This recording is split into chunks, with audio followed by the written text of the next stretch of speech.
The servant who silenced monsters. They said she was nothing. A ghost in servant's rags, scrubbing blood from stone while wolves in human skin tore each other apart above her head. But when Leora Vance hummed in the darkness of Blackridge Keep, warriors twice her size stopped mid-kill, their rage draining like water through cracked hands. In a fortress built on violence, where the Alpha King himself was unraveling under the weight of his own beast, one forgotten girl held a power no one understood, not even her. And the moment they discovered it, everything would burn. Stay until the end to see how she rises. Like this video and comment what city you're watching from. The stones of Blackridge Keep never stopped bleeding. Leora Vance had scrubbed them for 3 years, long enough to know that no amount of lye or salt would ever pull the iron stink from the cracks. The blood soaked too deep. It lived in the mortar now, in the foundation itself, a permanent record of what happened when you built a kingdom on wolf blood and war. She knelt in the east corridor, hands raw and cracked, working a brush against flagstones that had been stained rust-brown since before she arrived. Her knees ached, her back screamed. The bucket beside her sloshed with water gone pink an hour ago. Above her, boots thundered, voices roared, guttural, inhuman. Something shattered. Someone screamed. Leora didn't look up. She'd learned that in the first week. You didn't look. You didn't listen. You became stone yourself, silent and still, until the violence passed over you like a storm. Move, runt. The boot caught her ribs before she could shift. Not hard enough to break anything, they knew better than to damage the servants permanently, but enough to knock her sideways into the bucket. Pink water slopped across the floor. Leora gasped, vision sparking white, but she didn't cry out. Crying out was dangerous. The warrior, Garrick, she thought, though they all looked the same in their leather and fury, stepped over her without a second glance. His hands were bloody to the elbows. He left red prints on the wall as he passed. She waited until his footsteps faded. Then she sat up, dripping, and started over. The east corridor led to the training yards, which meant it saw the worst of the traffic. Warriors came through here straight from the sparring pits, still half-shifted, still riding the high of violence. They tracked mud and blood, and gods knew what else across stones Leora had just cleaned. They shoved past her, knocked her down, stepped on her hands. She was furniture to them. Less than furniture. At least furniture didn't bleed. Leora. The voice came from behind, low, female, careful. Leora glanced back. Mirren stood in the shadows of a side passage, her own hands wrapped in rags, her face gaunt. She'd been here longer than Leora. 5 years? Maybe 6. Long enough that her eyes had gone flat, her voice scraped thin. Captain's asking for you. Leora's stomach dropped. Why? Doesn't say why to me. Mirren's mouth twitched, not quite a smile, too bitter for that. Just said get the singing girl. The singing girl. Leora's throat tightened. She hadn't been singing. She'd been humming, barely audible, just something to fill the silence while she worked. A melody from the valley, from before. She didn't even realize she was doing it half the time. I wasn't... Doesn't matter. Mirren jerked her chin toward the main hall. Go. Don't keep him waiting. Leora pushed to her feet, water streaming from her skirt. Her ribs throbbed where Garrick's boot had landed. She left the bucket, left the brush, and followed Mirren's directions through the maze of corridors that made up Blackridge Keep. The keep wasn't beautiful. It wasn't meant to be. It was a fortress carved from the bones of the northern mountains, built to hold a single pass against enemies on 3 sides. Thick walls, narrow windows, floors slick with damp and decades of violence. It smelled like iron and wet stone and the musk of too many predators packed into too small a space.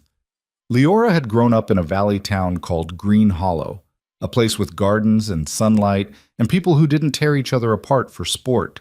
She'd been 12 when the Wolf Blood Army swept through, 12 when they burned the fields, killed the men, and dragged the survivors north in chains. She was 15 now. Green Hollow was ash. Her family was gone, and she was here, scrubbing blood from stone, trying to stay invisible, trying to survive. The main hall stretched wide and cold, lit by torches that threw shadows across the vaulted ceiling. A long table dominated the center, scarred oak, big enough to seat 30. Right now it seated 5. Captain Reese sat at the head, a broad-shouldered man with silver streaking his dark hair, and a scar that split his jaw from ear to chin. He wasn't the alpha. That was King Darien, who ruled from the high tower. But Rhys ran the day-to-day. He kept order. He kept the wolves from eating each other. Mostly. The four warriors seated with him looked up as Leora approached.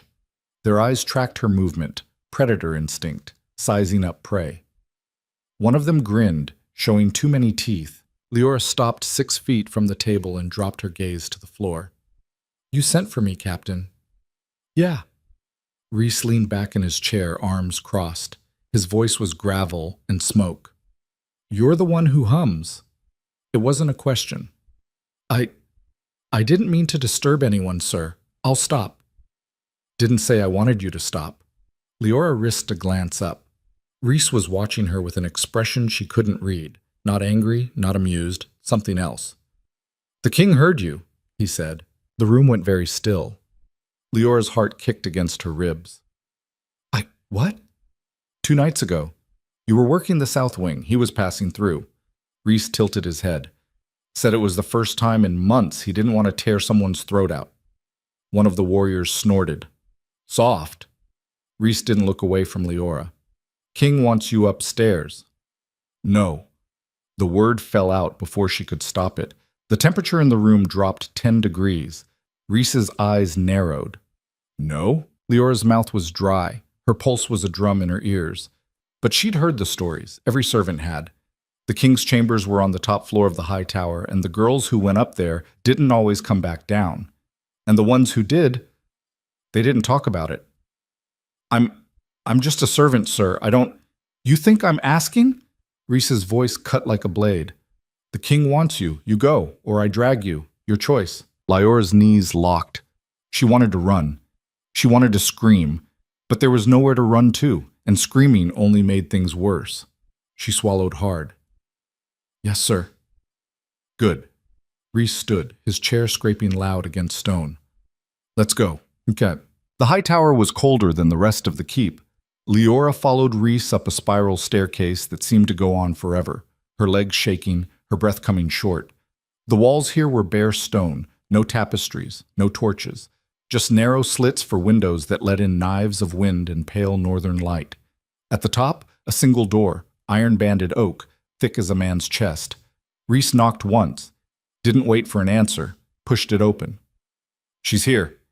He stepped aside, gesturing Leora through. She hesitated. Everything in her screamed to turn around, to run back down those stairs and take her chances in the corridors below.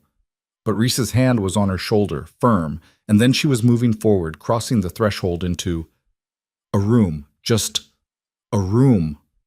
Leora blinked, disoriented. She'd expected, she didn't know what. Chains, maybe. Blood. Darkness. Instead, there was a hearth with a low fire. A table covered in maps and papers. Shelves lined with books. A single chair by the window. And standing beside it, staring out at the mountains, was the Alpha King, Darien Crow. Leora had seen him before. Everyone had. He walked the ramparts sometimes, inspected the troops, presided over executions in the yard. But she'd never been this close. He was tall. Taller than Rhys, broader through the shoulders, built like something carved from the mountain itself. His hair was black, worn long enough to tie back, though half of it had come loose. His hands, resting on the windowsill, were scarred across the knuckles, the backs, the palms. He didn't turn around. "Leave us," he said. His voice was low, rough, not loud, but it filled the space like a physical thing. Rhys inclined his head. "Sire." The door closed with a soft thud. Leora stood frozen, her heart trying to claw its way out of her chest. For a long moment, neither of them moved. Then Darien spoke again, still facing the window. "You're afraid of me." Leora's throat worked. She didn't answer. "Smart." He turned then, and she saw his face properly for the first time. He wasn't handsome, not in any soft way. His features were too harsh, too worn. A scar cut through his left eyebrow. Another traced his jaw. His eyes were pale, wolf gray, she'd heard them called, and they pinned her in place like a hand around her throat. But it was the exhaustion that startled her. The deep, bone-grinding weariness in the set of his shoulders, the lines around his mouth. He looked like a man holding himself together by sheer force of will. What's your name? He asked. Lyora, sire. How old are you? 15? Something flickered in his expression, too fast to name. He turned back to the window. You hum when you work. It wasn't a question, but Lyora answered anyway. Yes, sire. I'm sorry. I didn't mean, don't apologize. His voice was sharp. I'm not angry. Silence. Lyora waited, shaking, while the fire crackled and the wind howled outside. Finally, Darian said, Do you know what it's like? To have something inside you that wants to destroy everything you touch? Lyora's breath caught. She didn't know how to answer that. No, he continued, quieter now. You wouldn't. You're human. Human. The way he said it, like it was something precious, something lost. We're born with it, Darian said. The wolf. It's part of us from the first breath. Most of us learn to control it, to coexist. But the stronger the bloodline, the harder it fights. And when you're the alpha, it never stops. It's always there, always pushing, always trying to break free. He flexed his hands, and Lyora saw the way his fingers curled, almost like claws. I haven't slept more than an hour at a time in 6 months, he said. Every time I close my eyes, it's there, clawing at the edges. And when I wake up, he trailed off, shaking his head. I've killed 3 men in my sleep this year. Good men. Warriors I trusted. Lyora's stomach turned. The council wants me to step down, Darian continued. They think I'm losing control. They're probably right. He turned to face her again, and his eyes were hollow. But then I heard you, 2 nights ago. I was walking past the south wing, and you were humming. Some little tune, I don't even know what. And for the first time in half a year, the wolf went quiet. Lyora stared at him. I don't understand what you did, Darian said. I don't know if you even know, but I need... He stopped, jaw working. I need it to stop, just for a little while, just long enough to think. He looked at her, and for a moment he wasn't a king. He was just a man on the edge of breaking. Will you do it again? He asked. Lyora's voice came out barely a whisper. I don't know how. Just hum, like you did before. Lyora swallowed. I didn't even realize I was doing it. Then don't think about it. Darian moved to the chair by the fire and sat down heavily, like his bones ached. Just do whatever you were doing, please, please. An alpha king begging a servant girl. Lyora didn't know what to do, didn't know what was happening, but the look in his eyes, the desperation there, was something she recognized. She'd seen it in the mirror often enough. So she took a breath, steadied herself, and started to hum. The melody came without thinking, something her mother used to sing back in Green Hollow. A lullaby, maybe, or a harvest song. Lyora didn't remember the words anymore, just the shape of the tune, the rise and fall of it. She hummed softly, barely audible over the crackling fire, and watched as the Alpha King's shoulders slowly began to unwind. His eyes closed, his breathing deepened, the tension in his jaw eased. For the first time since she'd entered the room, he looked like he might actually be at peace. Lyora kept humming. She didn't know how long she stood there, 10 minutes, 20, an hour. Time folded strange in the firelight, but eventually Darian's breathing evened out into something that might have been sleep. Lyora let the melody fade, watched him for a moment longer. This man who held a kingdom together through sheer brutality, now slumped in a chair like a child finally granted rest. Then quietly, she turned toward the door. Don't. His voice stopped her cold. Darian's eyes were still closed, but his hand had moved to the arm of the chair, gripping it white-knuckled. Stay, he said. Just a little longer. Lyora hesitated. Then she nodded, even though he couldn't see it, and started humming again.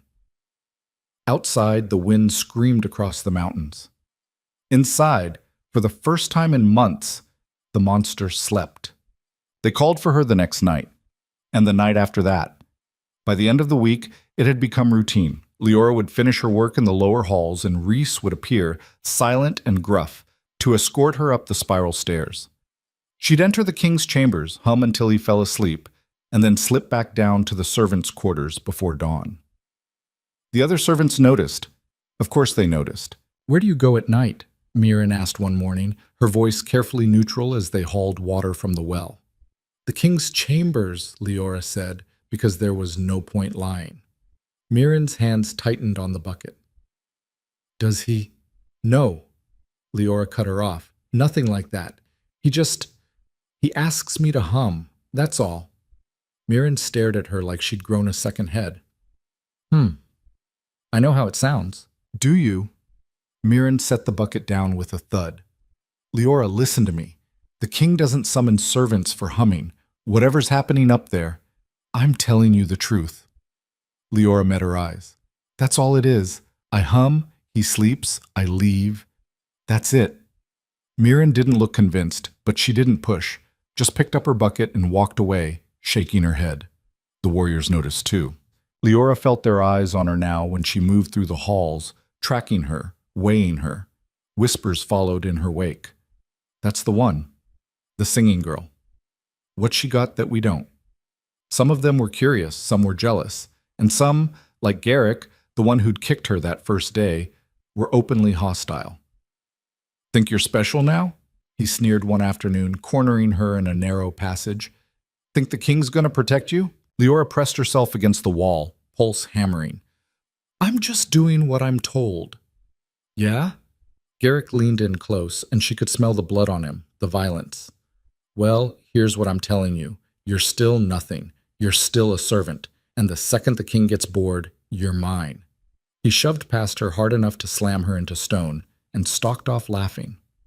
Leora stood there shaking until her legs remembered how to move. It was Reese who explained it to her. 3 weeks in, he stopped her on the stairs one night and said, You know why he needs you, don't you? Leora shook her head. Reese sighed, scrubbing a hand over his scarred face. The wolf blood. It's not just strength, it's rage, primal, endless rage. Most of us learn to channel it, control it. But the king, he trailed off, choosing his words carefully. He's the strongest of us, which means his wolf is the strongest too. And it's been trying to break free for years. Why now? Leora asked. Why is it worse now? War, Reese said simply. We've been fighting for 5 years straight. The southern kingdoms, the eastern clans, the mercenary bands out of the Blackwood. Every battle, every kill, it feeds the wolf, and the king's been at the front of all of it. He looked at her, and his expression was grim. He's killing himself to keep this kingdom alive, Reese said. And if he breaks, if the wolf takes over completely, he'll tear through this keep like a wildfire. He'll kill everyone. You, me, every warrior and servant and child in these walls. He won't mean to. He won't even remember it, but it'll happen. Leora's blood ran cold.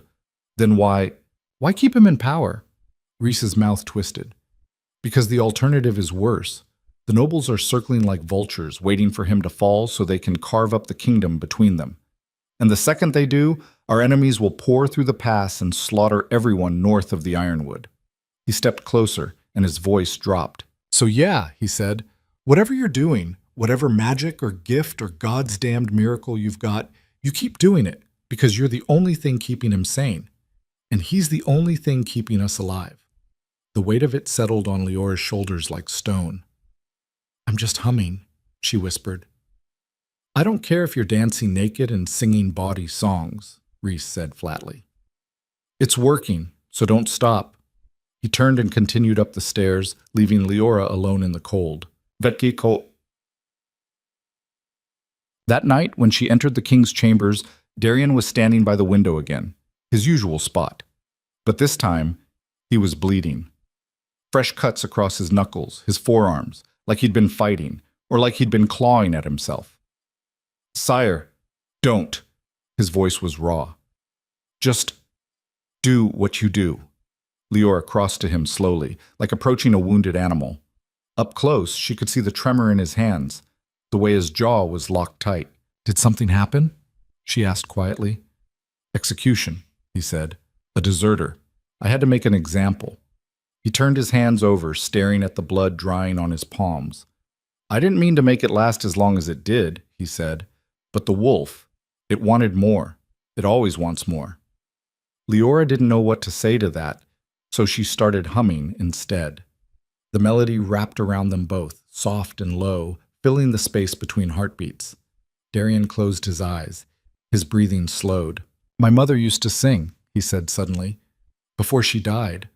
I was 6. I don't remember the songs anymore, just the feeling of them. Safe. Warm. Leora kept humming. I haven't felt safe in 20 years, Darian continued, his voice barely audible. Isn't that pathetic? A king afraid of his own shadow. You're not afraid of your shadow, Leora said, pausing the melody. You're afraid of the monster inside you. That's different. He opened his eyes, looking at her with something like surprise. You're not what I expected, he said. What did you expect? Someone who'd cower. Someone who'd lie to make me feel better. His mouth twisted. Everyone else does. I'm too tired to lie, Leora said honestly. And I've been cowering for 3 years. It doesn't help. Darian huffed, almost a laugh. No, I suppose it doesn't. He moved to the chair and Leora resumed humming, the melody weaving through the firelight and shadow. And for a little while, the war outside and the monsters within both went quiet.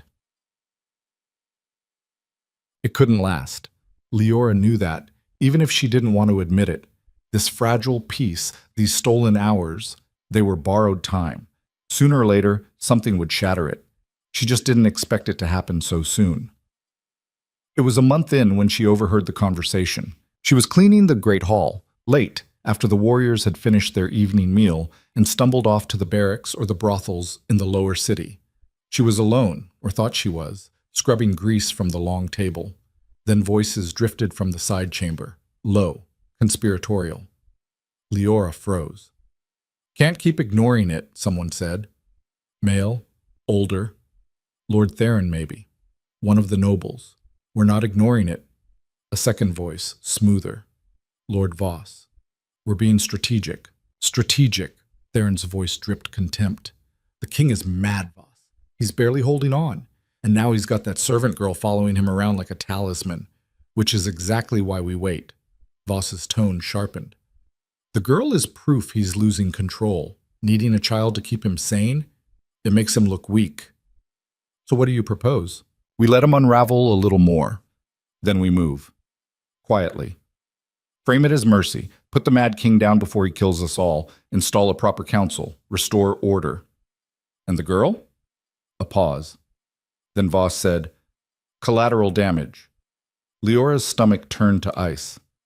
What about the wolf bloods? Theron pressed. Rhys, the captains, they're loyal to him. They're loyal to strength, Voss corrected. And when we show them their king is broken beyond repair, they'll fall in line. They always do. Footsteps. Moving closer to the door. Leora bolted, abandoning her brush, darting back into the shadows of the hall just as the two nobles emerged. She pressed herself against the wall, barely breathing, as they passed.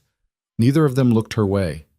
When their footsteps faded, Leora sagged, her heart pounding so hard she thought it might crack her ribs. They were planning to kill him. And her. She had to warn him. But when she reached the high tower that night, Rhys stopped her at the door. Not tonight, he said. What? Why? King's orders. He's meeting with the council. Says he doesn't need you. Leora's pulse spiked. Captain, I have to talk to him. It's important. Then tell me. She hesitated. Could she trust Rhys? He'd always been gruff but fair, and he clearly cared about the king's survival. But what if... Leora. Rhys's voice gentled, barely, but enough. What's wrong? She took a breath and told him everything she'd heard. Rhys's expression darkened with every word. By the time she finished, his hand was on the hilt of his sword. Theron and Voss, he said quietly. You're sure? Yes. Damn. He turned, pacing. I knew the council was restless, but this... We have to tell the king, Leora said urgently. We will. But not tonight. Rhys shook his head. If we interrupt a council meeting with accusations like this, it'll only make things worse. Theron and Voss will deny everything. The other nobles will close ranks, and the king will look paranoid. Then what do we do? Rhys met her eyes. We watch, we wait, and we gather proof. Leora wanted to scream. Watching and waiting felt like surrender. But Rhys was right. Without proof, it was just the word of a servant against two of the most powerful nobles in the kingdom. Fine, she said, but we don't have much time. I know. Reese's jaw tightened. I'll keep eyes on them. You, stay close to the king. If they make a move, he'll need you. Leora nodded, though dread coiled in her gut. As she turned to leave, Reese called after her. Leora. She looked back. Whatever happens, he said, don't let them make you small again. You're more than they think. Remember that. She didn't know how to answer, so she just nodded and disappeared down the stairs, back into the cold and the dark. Above her in the high tower, the Alpha King met with men who wanted him dead.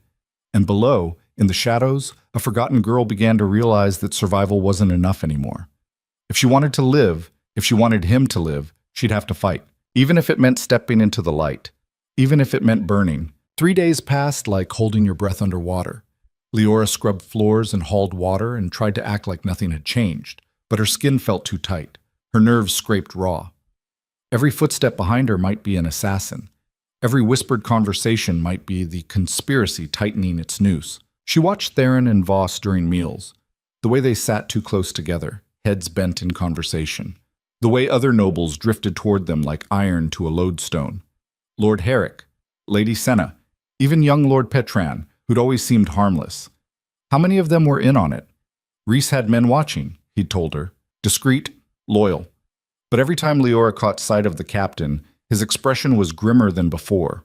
They were running out of time, and they both knew it. The king didn't call for her those 3 nights. Leora told herself it was fine. He had council meetings, strategy sessions, a kingdom to hold together. But by the 4th night, when Reese finally appeared at her door and jerked his head toward the stairs, the relief that flooded through her was almost painful. She followed him up in silence. He didn't speak until they reached the top. He's bad tonight, Reese said quietly. Worse than I've seen him in weeks. What happened? Border skirmish, lost 15 men. Reese's jaw worked. He had to tell their families himself, and then Theron, that bastard, suggested in front of the whole council that maybe the king's judgment was compromised. Leora's stomach dropped. What did the king say? Nothing. Just stared at him until Theron shut up. Reese glanced at her. But I could see it. The wolf was right there, just under the surface. Another few seconds and he would have ripped Theron's throat out in the middle of the hall. Maybe he should have, Leora muttered. Reese almost smiled. You're starting to sound like one of us. Then his expression sobered. Go, he needs you. Leora pushed open the door. The room was dark. The fire had burned down to embers, and the candles were guttering. For a moment she thought he wasn't there. Then she saw him.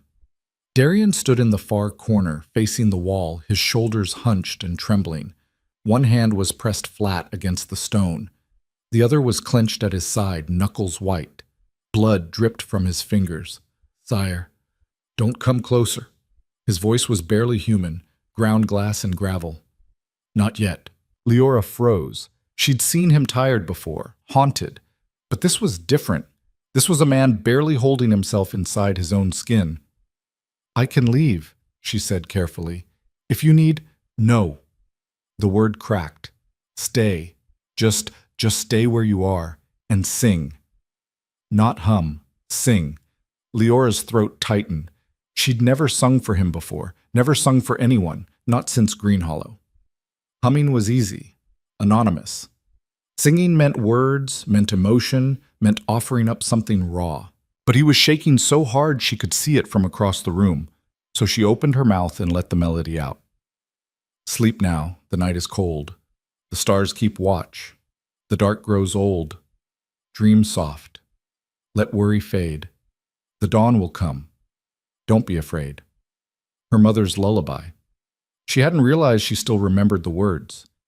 Darian's shoulders hitched. His breathing was ragged, too fast. Leora kept singing, pouring every ounce of calm she could summon into the words. The wind may howl, the shadows creep, but I am here, so rest, just sleep. Let go the weight, the fear, the fight. I'll guard your dreams through all the night. Slowly, so slowly, the trembling eased. Darian's breathing deepened. His hand slid down the wall until his arm hung loose at his side. When the last note faded, he turned around. His eyes were still wolf gray, still too bright, but the wildness had retreated. He looked exhausted, hollowed out. Thank you, he said hoarsely. Leora crossed the room before she could think better of it. Let me see your hand. He blinked, surprised, but held it out.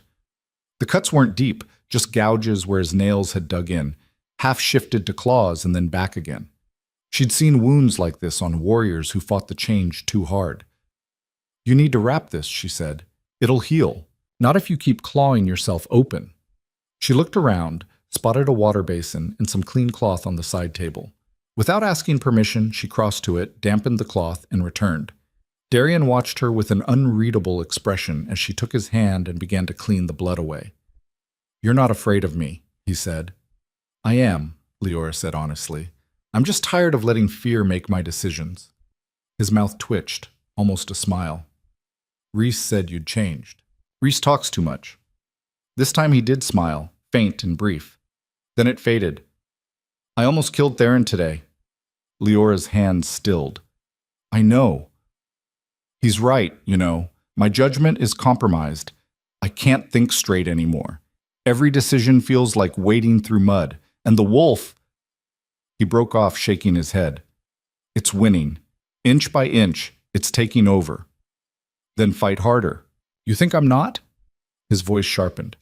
You think I haven't been fighting every second of every day for the last 6 months? I think you're fighting own, Leora said quietly. She finished wrapping his hand and met his eyes.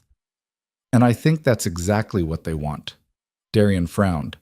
What are you talking about? She hesitated. Rhys had said to wait for proof. But looking at the exhaustion carved into Darian's face, the barely leashed desperation, she couldn't keep silent. Theron and Voss, she said. They're planning something. I heard them talking 4 nights ago. They want you gone. The temperature in the room dropped. Explain, Darian said, his voice suddenly flat and cold. Leora told him everything. The conversation she'd overheard, the way the nobles had been clustering together, the timetable that felt like it was accelerating. When she finished, Darian was silent for a long moment. Then he said, You told Rhys? Yes, he's been watching them. And has he found proof? Not yet. Darian's jaw tightened. Then it's your word against 2 of the most powerful men in my council. I know what I heard. I believe you. He turned away, pacing to the window. But belief isn't enough. If I move against them without proof, the other nobles will see it as paranoia. They'll close ranks. And if I'm wrong, if you misheard, or if they were just venting frustration, I'll have fractured what's left of my council over nothing. And if I'm right and you do nothing, then I'm dead. He said it matter-of-factly, like commenting on the weather. But at least the kingdom survives. The council installs a new ruler, someone stable, and the defenses hold. Leora stared at him. You can't actually believe that. Why not? Because they don't want stability. They want power. She crossed to him, anger flaring hot in her chest. You think Theron and Voss care about the kingdom? They care about carving it up between them. The second you're gone, they'll tear each other apart, and then the real enemies will pour through the pass and slaughter everyone. Darian looked at her, something shifting in his expression. Rhys said the same thing. Then maybe you should listen. I'm listening, his voice gentled. But I need proof, Leora. I need something solid. Otherwise, I'm just a mad king lashing out at shadows.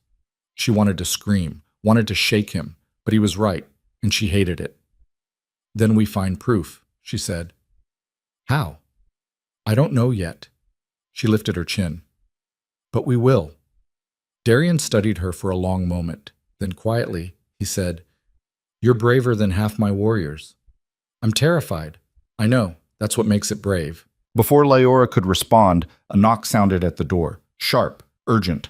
Darian's hand went to the knife at his belt. Enter. Rhys stepped in, his face grim.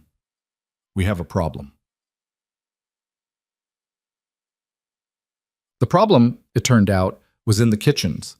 Leora followed Darian and Rhys down through the keep, her pulse hammering. Rhys didn't explain, just led them through twisting corridors until they reached the vast stone kitchen that fed the fortress. It was chaos. Servants were shouting, warriors were shoving, and in the center of it all, the head cook, a grizzled woman named Marta, stood with her arms crossed, blocking access to the larder. I don't care if you're hungry, she barked at a cluster of wolf bloods. No one eats until I say so. Out of the way, old woman, one of them growled. Make me. Darian's voice cut through the noise like a blade. What's going on here? Everyone froze. Marta turned, saw the king, and her expression shifted, relief mixed with fury. Sire, thank the... She stopped herself. We've got a situation. Explain. Marta gestured to the larder behind her. The rations for the East Barracks. Someone tampered with them. Leora's stomach dropped. Darian's eyes narrowed. Tampered how? Poison, most likely. Maybe something slower. Marta's mouth was a thin line. Found it during prep. One of the grain sacks smelled wrong. Sweet, chemical. I tested it on a rat. Dead in 5 minutes. The room went silent. How much was contaminated? Reese asked. Half the East Barracks supply. Maybe more. Marta looked at Darian. If I hadn't caught it, we'd have lost 50 men by morning. 50 men. The king's elite warriors. Leora's mind raced. The East Barracks housed Darian's personal guard, the soldiers most loyal to him, the ones who'd die before letting anyone touch him. This wasn't random. This was targeted. Darian's expression had gone cold and flat, the look of a predator deciding how to kill. Lock down the kitchens. No one in or out until we know who did this. Already done, sire. And get the guards to inventory every food store in this keep. If they poisoned the East Barracks, they might have hit others.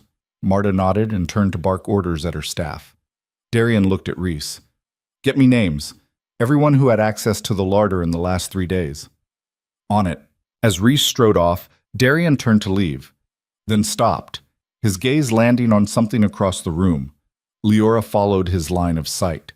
Lord Voss stood near the doorway, watching. He wasn't doing anything suspicious, just observing, like half the nobles who'd been drawn by the commotion. But the look on his face, satisfaction, quickly masked, made Leora's blood run cold. Darian saw it too. His hand tightened on the hilt of his knife. For a moment, Leora thought he was going to cross the room and gut Voss right there. Then he turned and walked away, his footsteps echoing on stone. Leora hurried after him. Okay. They didn't speak until they were back in the high tower, the door barred behind them. Darian stood in the center of the room, breathing hard, his whole body vibrating with barely contained rage. It was them, he said. We don't know that for sure. It was them. His voice was a snarl. Poison the East Barracks, kill my personal guard, leave me vulnerable, then move in and finish the job. It's exactly what Voss would do. Then arrest him, interrogate him. On what grounds? Being in the kitchen? Darian laughed, bitter and sharp. He'll say he was checking on the commotion like everyone else, and without proof, we'll find proof. Will we? He turned on her, and for the first time since she'd met him, she saw real despair in his eyes. Or will they just keep coming, keep picking away, until there's nothing left to defend? You can't give up.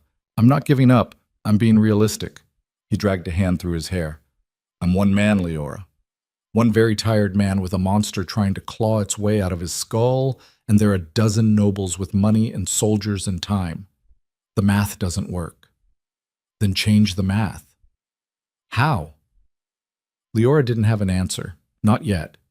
But watching him unravel, watching the strongest person she'd ever met buckle under the weight of betrayal and exhaustion, something hot and furious ignited in her chest. She'd spent 3 years being small, being invisible, letting the world grind her down because she thought that was the only way to survive.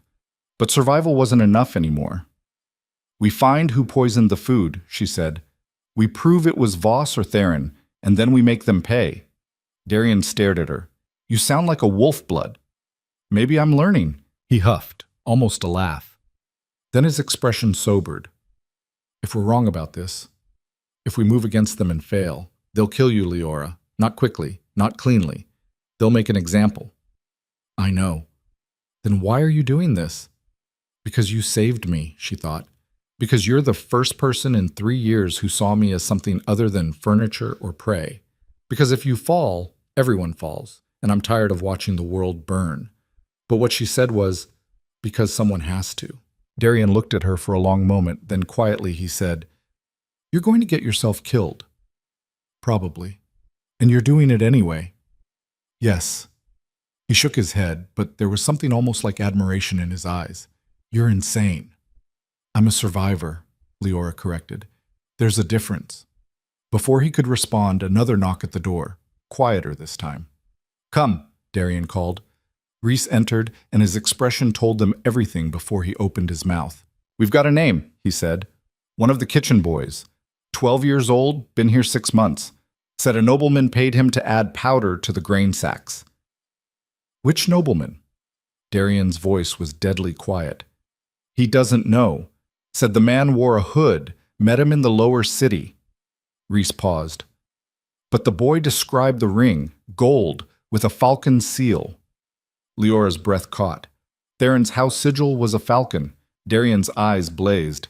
Where's the boy now? Locked in the cells? But Rhys hesitated. Theron's already heard. He's demanding to see the boy, says he'll prove his innocence. Of course he does. Darian's smile was all teeth. Let him come. We'll see what the boy says to his face. They dragged the boy up from the cells an hour later, a scrawny kid with wide, terrified eyes and bruises already blooming on his arms where the guards had hauled him up the stairs. The great hall had been hastily assembled into a makeshift court. Darian sat in the high seat, Rhys at his right hand. The nobles clustered on the benches, Theron front and center, his expression carefully neutral. Voss sat beside him, watching everything with cold calculation. The boy was shoved into the center of the hall. He stumbled, caught himself, and stood trembling. What's your name? Darian asked. Pip, sire. His voice was barely a whisper. Look at me, Pip. The boy raised his eyes. He looked like he might faint. I'm told you put poison in the grain sacks, Darian said. Is that true? Pip's throat worked. I didn't know it was poison, sire. I swear. The man said it was medicine to help the warriors sleep better. And you believed him? He paid me. Pip's eyes filled with tears. 5 silver. My mum's sick. I needed the coin. Murmurs rippled through the hall, some sympathetic, some disgusted. This man, Darian continued. Describe him. Tall. Wore a dark cloak with the hood up. I didn't see his face. Pip hesitated. But I saw his hand when he gave me the coin. He wore a ring, gold, with a bird on it. Every eye in the hall turned to Theron. The nobleman stood slowly, his face flushed with anger. This is absurd. Is it? Darian's voice was ice. You're taking the word of a child, a criminal, over mine? Theron gestured sharply. Half the nobles in this hall wear signet rings. A falcon is hardly unique. This is a setup, and a poor one at that. Then explain why the poison targeted my personal guard. I can't explain the actions of traitors and fools, Theron's voice rose. But I will not stand here and be accused based on the fantasies of a terrified boy who's clearly been coached. Coached by whom? Rhys interjected. The king? Or maybe you're suggesting I coerced him. I'm suggesting, Theron said coldly, that someone very clever is trying to turn us against each other. And you're all playing right into it. Voss stood as well, his voice calm and measured. Lord Theron is right.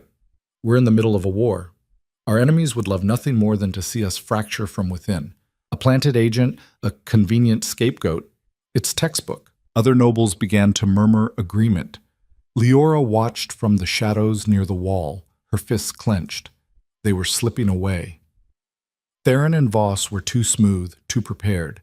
And the boy, Pip, was starting to falter under the scrutiny, his story sounding less certain with every question. I saw the ring, he said again, but his voice cracked. I swear. Or you saw a ring, Voss said gently, and now you're confused, frightened. It's understandable. No one blames you, boy. Darian's jaw was tight. Leora could see the frustration radiating off him, the knowledge that he was losing control of the room. She had to do something. Before she could think it through, she stepped forward. I believe him. Every head turned. Theron's eyes narrowed. And who are you? No one, Leora said. Her voice was steadier than she felt. Just a servant. But I know what it's like to be invisible in this keep, and I know that invisible people see things no one else does. This is not your concern, girl, Theron snapped. It is if you're trying to kill my king. The hall went silent. Theron's face darkened. How dare you? Enough. Darian's voice cut through the rising noise. He looked at Leora, and she couldn't read his expression. Step back. She didn't move. Sire, if we just step back. It wasn't a request. Leora's heart sank, but she obeyed, retreating to the shadows. Darian stood, and the weight of his presence filled the hall. Lord Theron, Lord Voss, you make compelling points. Without concrete evidence, I cannot in good conscience accuse you of treason. Theron's shoulders relaxed slightly. However, Darian continued, his voice hardening, the fact remains that someone poisoned my food stores. Someone with access and means. So until we find the real culprit, I'm placing the entire noble quarter under watch. No one leaves the keep, no private meetings, no unsupervised access to supplies or armories. You're confining us? Voss's tone was dangerously quiet. I'm protecting you, Darian said. After all, if there's a traitor among us, you're just as much at risk as I am, aren't you? The two men stared at him, and Leora could see the calculation behind their eyes. They couldn't refuse without looking guilty. Of course, sire, Theron said tightly. Whatever you think best. Good. Darian gestured to the guards. Take the boy back to the cells. We'll continue this investigation in the morning. As the hall began to empty, Leora slipped out through a side door, her chest tight with frustration. She'd tried, and failed. She was halfway to the servants' quarters when a hand caught her arm. She spun and found herself face to face with Voss. Walk with me, he said pleasantly. It wasn't a request. He led her through the corridors, his grip firm but not painful, until they reached a narrow alcove away from prying eyes. Then he released her and smiled. You're a clever girl, Voss said. Brave, too, standing up in front of the whole hall like that. Leora's pulse hammered. I was just telling the truth. Were you? His smile didn't waver. Or were you trying to protect your position? After all, you've grown quite close to the king, haven't you? It would be a shame if he no longer needed you. I don't know what you're talking about. Don't you? Voss stepped closer. Let me be clear, Leora. You're in a very dangerous position. The king is unstable. His enemies are circling. And you, a servant girl with no family, no allies, no power, you're caught in the middle. I'm not afraid of you. You should be. His voice dropped, losing all pretense of warmth. I could have you killed tonight. A tragic accident. No one would question it. No one would care. Leora forced herself to meet his eyes. Then why haven't you? Voss tilted his head, studying her. Because I'm giving you a chance. Walk away. Stop meddling. Disappear back into the shadows where you belong. Do that, and you get to live. And if I don't? Then you burn with him. He said it so casually, like discussing the weather. Leora's hands were shaking, but she kept her voice level. I'm not going anywhere. Voss sighed, almost disappointed. Pity. I actually liked you. He turned to leave, then paused. One more thing. That boy, Pip. He won't make it through the night, just so you know. Horror washed over her. You can't. I can, and I will. Voss glanced back, and his smile was sharp as a knife. Loose ends, dear girl. We can't have them. Then he was gone, his footsteps echoing down the hall. Leora stood frozen, her mind racing. Pip was going to die. They were going to kill him to silence him, and without his testimony, there was no proof, no case, nothing. She had to warn someone. Rhys, the king, anyone. She turned and ran. Boy. She found Rhys in his barracks, coordinating the new guard rotations. He took one look at her face and pulled her aside. What happened? Leora told him, the words tumbling out in a rush. By the time she finished, Rhys's expression was murderous. That bastard threatened you? That doesn't matter. Rhys, the boy... I'll get him moved. Put him under my personal watch. Rhys was already moving, barking orders to nearby guards. Within minutes, a detachment was dispatched to the cells. They returned 10 minutes later, empty-handed. He's gone, sir, the lead guard reported. Cells open, no sign of him. Rhys's face went white. Search the keep, now. But Leora already knew. They weren't going to find Pip alive.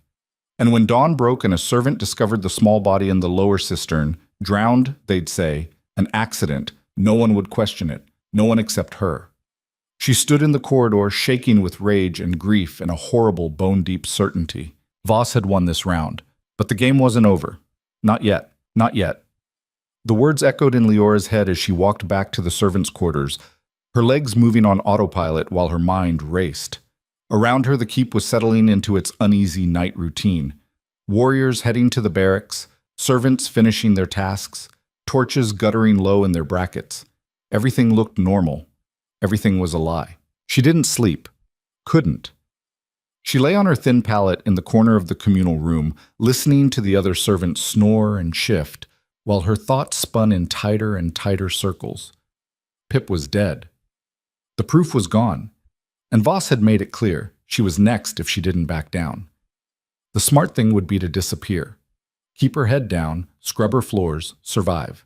But every time she closed her eyes, she saw Pip's terrified face in that hall, heard his voice crack as he tried to tell the truth. He'd been 12 years old, and they'd killed him like he was nothing. When dawn broke gray and cold through the narrow window, Leora was already awake.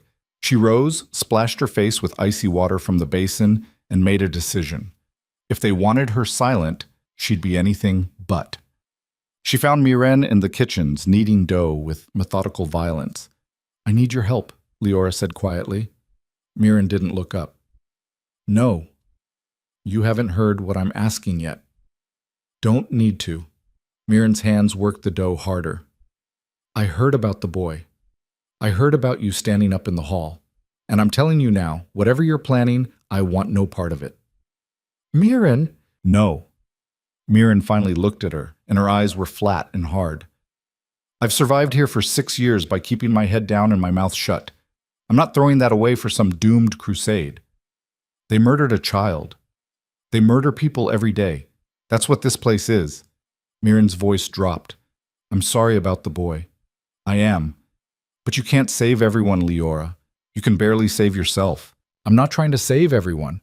I'm trying to stop them from killing the one person keeping this kingdom from collapsing." "The king?"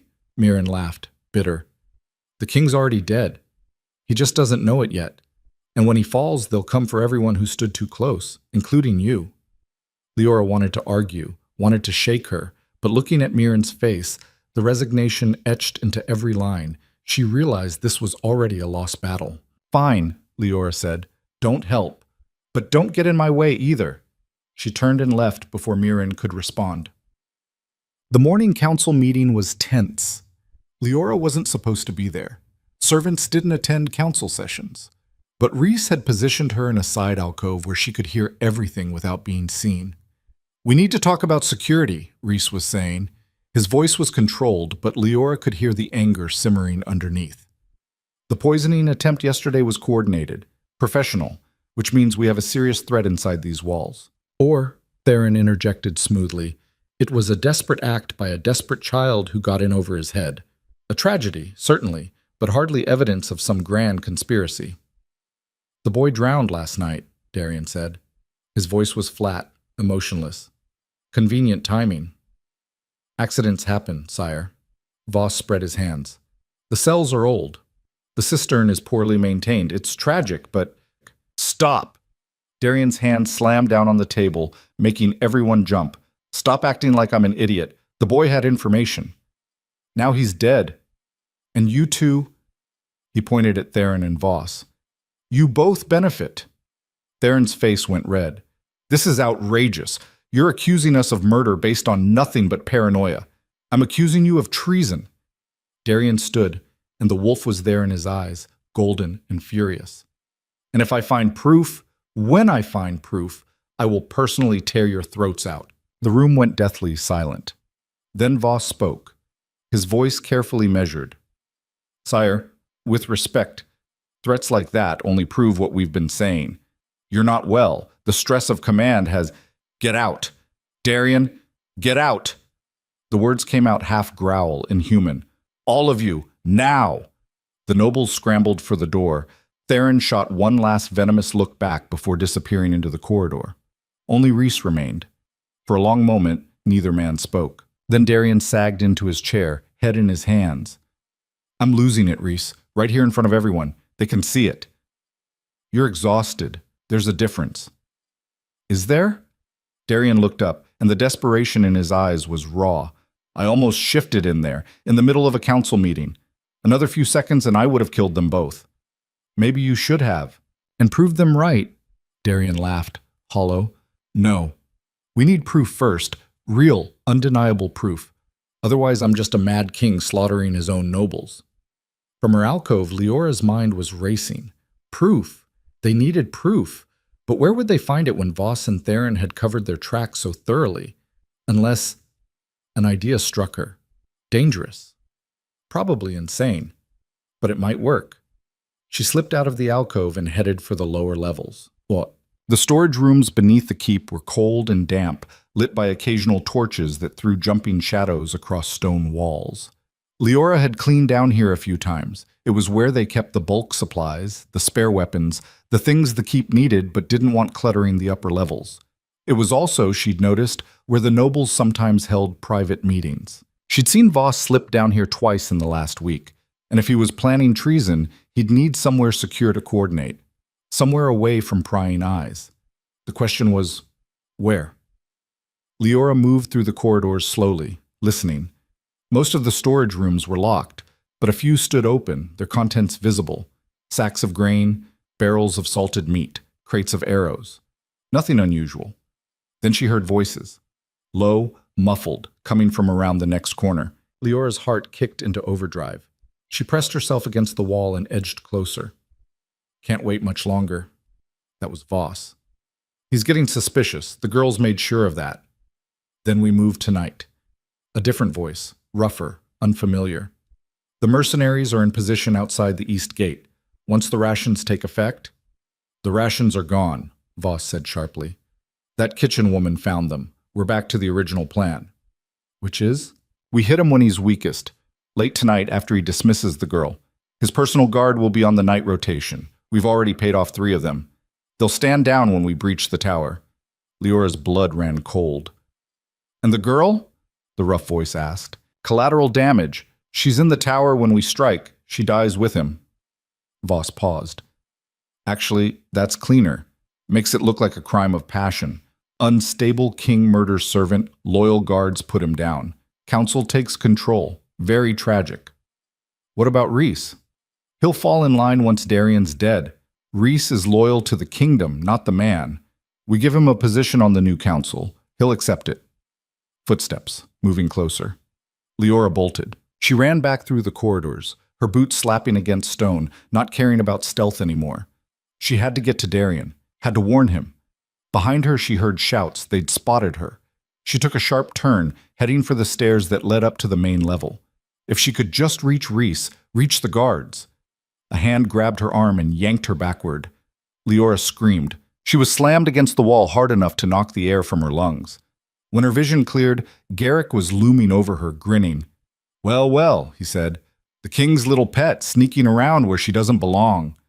Let go of me. He backhanded her across the face. Pain exploded through her skull. She tasted blood. I told you, Garrick said conversationally, pinning her against the wall with one massive hand. Told you that you were still nothing. Told you the king wouldn't protect you forever. Leora tried to scream again, but his other hand clamped over her mouth. Lord Voss wants you quiet, Garrick continued. Says you've been causing problems, but me? I think we should have a little fun first. Terror spiked through her. She thrashed, trying to break free, but he was twice her size and wolf blood strong. Then a voice cut through the corridor like a whip. Get your hands off her. Garrick's head snapped around. Darian stood at the end of the corridor, and he wasn't bothering to hide the wolf anymore. His eyes were pure gold, inhuman. His hands had shifted, claws extending from his fingertips. Sire, Garrick started. I said, get your hands off her. Garrick released Leora and stepped back, hands raised. She was trespassing. I was bringing her back. You were hurting her. Darian's voice was barely recognizable. I can smell her blood from here. It was an accident. Darian moved. 1 second he was at the end of the corridor. The next, he had Garrick by the throat, lifted off his feet, slammed against the wall hard enough to crack stone. You think I'm blind? Darian snarled. You think I don't know who's been taking Voss's coin? You think I don't see the rot spreading through my own keep? Garrick's face was turning purple. Please, can't breathe. Good. Leora pushed herself upright, her head spinning. Darian, wait. He didn't seem to hear her. His claws were digging into Garrick's throat, drawing blood. The wolf was in full control now, and it wanted to kill. Darian! Leora grabbed his arm. Stop! I need him alive! That got through. Darian's head turned toward her, and for a moment she thought he didn't recognize her. Then slowly, the gold in his eyes faded back to gray. He dropped Garrick. The warrior collapsed, gasping and coughing. Talk, Darian said. Leora knelt beside Garrick, ignoring the throbbing in her face. Where's Voss meeting the mercenaries? Garrick spat blood. Go to hell. Wrong answer. Darian's claws extended again. Wait, wait! Garrick held up his hands. The East Gate, midnight. That's all I know, I swear. How many? 20 mercenaries, maybe more. Garrick was shaking now. They're supposed to breach the gate when the guard changes. We, the ones he paid, we're supposed to stand down, let them through. Who else is paid off? Darian demanded. I don't know all of them. 4 or 5 from the East Guard, couple from the Tower Watch. Garrick's voice cracked. Please, sire, I was just following orders. You were committing treason. Darian looked at Rhys, who'd appeared at the end of the corridor with a contingent of guards. Lock him up, and round up everyone on the East Guard and Tower Watch. I want them in cells within the hour. On it. Rhys gestured, and guards moved forward to haul Garrick away. Darian turned to Leora. Up close, she could see him shaking, the wolf still too close to the surface, demanding violence. Are you hurt? He asked. I'm fine. You're bleeding. It's just a split lip. I'm fine. She grabbed his hand. Darian, I heard them. Voss and someone else. They're planning to hit you tonight, after I leave. They think you'll be vulnerable. They're right. Darian's jaw tightened. Without you there, the wolf will take over. I won't be able to fight clearly. Then we change the plan. Leora's mind was racing. They're expecting you alone and vulnerable. We give them something different. Like what? She took a breath. Like me. The argument lasted an hour. Absolutely not, Darian said for the 5th time. They were in his chambers now, Rhys pacing by the window while Leora stood her ground in the center of the room. It's the only way, she insisted. They're expecting me to leave like I always do. If I stay, they'll abort the plan. But if I leave and then come back, through the servants' passages, I can be in position when they strike. In position to die, Rhys said flatly. In position to signal you. Leora looked at Darian. You said it yourself. You can hear things normal humans can't. If I'm in the room when they breach, I can scream, and you'll hear it in time to respond. Or they'll kill you before you can make a sound, Darian said. They're not coming for me. They're coming for you. I'll be background noise. She lifted her chin. I'm good at being invisible, remember? This is insane. This is the only play we have. Leora stepped closer. They've covered their tracks too well. Even with Garrick's testimony, Voss can claim he was acting alone. But if we catch them in the act, if we catch Voss and Theron red-handed, leading mercenaries into the keep, there's no talking your way out of that. Darian and Rhys exchanged a look. She's right, Rhys said reluctantly. It's a trap, but it's a good one. It's a death trap. For them, Leora said. If we do this right. Darian closed his eyes, and she could see him fighting with himself. The wolf wanted to lock her away somewhere safe. The king knew she was right. Finally, he opened his eyes. If you do this, he said quietly, you stay hidden. You signal and you run. You don't play hero. Understood? Leora nodded. Understood. And if anything goes wrong, if they even look at you sideways, I'm burning that plan and tearing them apart. Deal. Rhys cleared his throat. We'll need warriors in position. Close enough to respond fast, but far enough away they don't spook the mercenaries. Use the North Tower, Darian said. They can come down the back stairs, hit the breach from behind. They spent the next hour hammering out details. Where Leora would hide, how she'd signal, what the response would look like. By the time they finished, the sun was setting. Darian looked at her. Last chance to back out. Not a chance. He almost smiled. You know, for someone who spent 3 years trying to be invisible, you're remarkably bad at it now. I had a good teacher. I taught you how to survive. not how to throw yourself into danger. Maybe they're the same thing, Leora said. Done. Midnight came cold and sharp. Leora had left Darian's chambers at the usual time, making sure she was seen by the guards, by passing servants. She'd gone down to the servants' quarters, changed into darker clothes, and then slipped back through the narrow maintenance passages that ran through the keep's walls. The passages were barely wide enough for her shoulders, pitch black, and smelled like mold and rat droppings. But they led directly to the high tower, and more importantly, they led to a small alcove behind a tapestry in Darian's chambers. She'd discovered it weeks ago while cleaning, had mentioned it to no one. Now she crouched in that alcove, the tapestry barely concealing her, and waited. The chambers were dark except for the dying embers in the hearth. Darian was sprawled in his chair, eyes closed, breathing deep and even. He looked asleep. Leora knew better. Every muscle in his body was coiled, ready to explode into motion. She forced herself to breathe slowly, quietly. Her heart was a drum in her ears. Minutes crawled past like hours. Then, footsteps on the stairs. Quiet, but multiple sets. Leora tensed. The door opened. 3 figures slipped inside, cloaked, armed. Mercenaries by the look of them. Hard faces, dead eyes. Behind them, 2 more. One of them pushed back his hood. Voss. "Make it quick," he whispered to the mercenaries. "I want him dead before he shifts." The lead mercenary drew a long knife and moved toward Darian's chair. Leora's breath caught. She had to time this perfectly. Too soon and the mercenaries would scatter. Too late, and the mercenary raised his knife. Leora screamed. The sound tore through the room like a physical force. Not the scream of a frightened girl, but something raw and primal, carrying every ounce of rage and terror she'd bottled up for 3 years. The mercenaries froze. Darian's eyes snapped open, golden and furious, and then everything happened at once. Darian shifted, not fully, but enough. Claws, teeth, speed that blurred. He came out of that chair like a bolt of lightning and tore through the first mercenary before the man could even turn. Blood sprayed. The second mercenary lunged with his knife. Darian caught his wrist, twisted, and the snap of breaking bone echoed loud. Voss was backing toward the door. "Kill her!" he shouted. "Kill the girl!" One of the mercenaries turned toward the tapestry where Leora was hiding. She didn't wait. She burst from the alcove and ran, not for the door, but for the window, where she knew there was a narrow ledge. The mercenary grabbed for her, missed. Then Reese and a dozen wolf-blood warriors poured through the door, and the room descended into chaos. Steel clashed. Men screamed. The air filled with the smell of blood and violence. Leora pressed herself against the wall, trying to stay out of the way as bodies collided around her.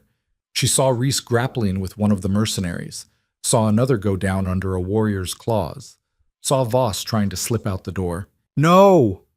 Leora didn't think. She just moved, throwing herself at him, grabbing his cloak. Voss spun, and there was a knife in his hand. "You should have stayed quiet," he hissed. The knife came up. Leora braced for the pain. It didn't come. Darian was there, his hand locked around Voss's wrist, squeezing until bones ground together. "Drop it," Darian said. Voss's face went white. The knife clattered to the floor. Darian looked at him with something that went beyond hate, beyond rage. It was cold and final. "I trusted you," Darian said quietly. "I let you into my council, my keep, and you tried to kill me in my own chambers." "You're mad," Voss spat. "Unfit to rule. We were doing the kingdom a favor." Darian's other hand closed around his throat. "Where's Theron?" "I can't. Where is Theron?" Reese stepped forward. "East Gate, sire. He's leading the main force. They're waiting for the signal that never came." Darian looked at Voss one more time. Then he threw him to the ground at Reese's feet. "Lock him up," Darian said. "I'll deal with him later." He turned to Leora, and the wolf was still in his eyes, still riding the edge. "You're bleeding," he said. She touched her temple, felt the wetness there. She didn't even remember getting hit. "I'm okay," she said. "You screamed. That was the plan." That wasn't a normal scream. Darian's expression was strange, confused, almost awed. It was something else. I felt it in my bones. The wolf felt it. It almost... He shook his head. What are you? Before Leora could answer, a guard burst through the door. Sire, the east gate. There's fighting. Theron's forces are trying to breach. How many? At least 30. They've got the gate halfway open. Darian's jaw tightened. He looked at Leora. Stay here. Like hell. Leora, you need me. She didn't know how she knew, but she did. The certainty was bone deep. Whatever I did, whatever that scream was, you need it. Darian stared at her. Then, to her shock, he nodded. Stay close to me, he said. And if I tell you to run, you run. Clear? Clear. They ran. The east gate was carnage. By the time they reached it, the fighting had spilled into the courtyard. Mercenaries in mismatched armor clashed with wolf blood warriors. The gate was open, hanging crooked on one hinge, and more enemies were pouring through. In the center of it all, Theron stood in gleaming plate armor, directing his forces like a general. He saw Darian and smiled. Too late, sire, he called over the clash of steel. Your kingdom falls tonight, like hell it does. Darian didn't slow down. He hit the mercenary line like a battering ram, claws out, teeth bared. Leora stayed behind him, close enough to matter, far enough to avoid getting trampled. Around her, the keep's warriors were rallying, pushing back against the invaders. But there were too many mercenaries, too many, and they were too organized. The defenders were being pushed back step by step.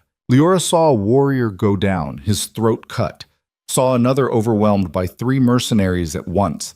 They were losing. Darian knew it too. She could see it in the way he fought, more desperate now, more vicious. The wolf was fully in control, tearing through enemies with brutal efficiency. But even he couldn't be everywhere at once. A mercenary broke through the line, heading straight for Leora. She stumbled back, tripped over a body, went down hard. The mercenary raised his sword, and Leora screamed again. Not out of fear this time, out of pure crystallized rage. The scream tore out of her like a shockwave, and this time she felt it, felt something deep inside her chest unlock and surge forward, riding the sound. The mercenary froze mid-swing, his eyes going wide. Around the courtyard, other mercenaries stopped fighting, clutching their heads. The wolf-blood warriors didn't stop. They pressed forward, and suddenly the tide was turning. Leora's scream cut off, and she sagged, gasping. What the hell was that? Darian was staring at her, and in his eyes was recognition, understanding, and something that looked like fear. Leora. I don't know, she said. I don't know what that was. I do. His voice was hoarse. You're kindred. What? But before he could explain, Theron's voice rang out across the courtyard. Kill the girl! Kill her now! Every mercenary still standing turned toward Leora. Darian moved to stand between her and them, his whole body radiating threat. You want her? He snarled. You go through me. And the battle exploded anew. This time it wasn't just violence, it was fury. Darian tore through the mercenaries like they were made of paper, and the warriors at his back fought with renewed ferocity. Leora stayed on her feet, her head spinning, that strange power still humming under her skin. Kindred, whatever that meant. She watched as Rhys cut down the last of the mercenaries near the gate, watched as Theron, seeing his forces collapse, tried to run. Darian caught him before he made it 3 steps. Going somewhere? Darian asked pleasantly. Theron struggled, but it was useless. Darian dragged him back to the center of the courtyard and threw him down at Leora's feet. This is the man, Darian announced, his voice carrying across the sudden quiet, who tried to poison your brothers, who paid traitors to open our gates, who brought mercenaries into our home to slaughter us in our sleep. The assembled warriors growled, a sound that raised the hair on Leora's arms. What do we do with traitors? Darian asked. We kill them, Rhys said. The warriors echoed it. We kill them. Theron looked up at Darian, at Leora, and for the first time real fear crossed his face. Please, he whispered. Mercy. Darian looked at Leora. What do you think? Every eye turned to her.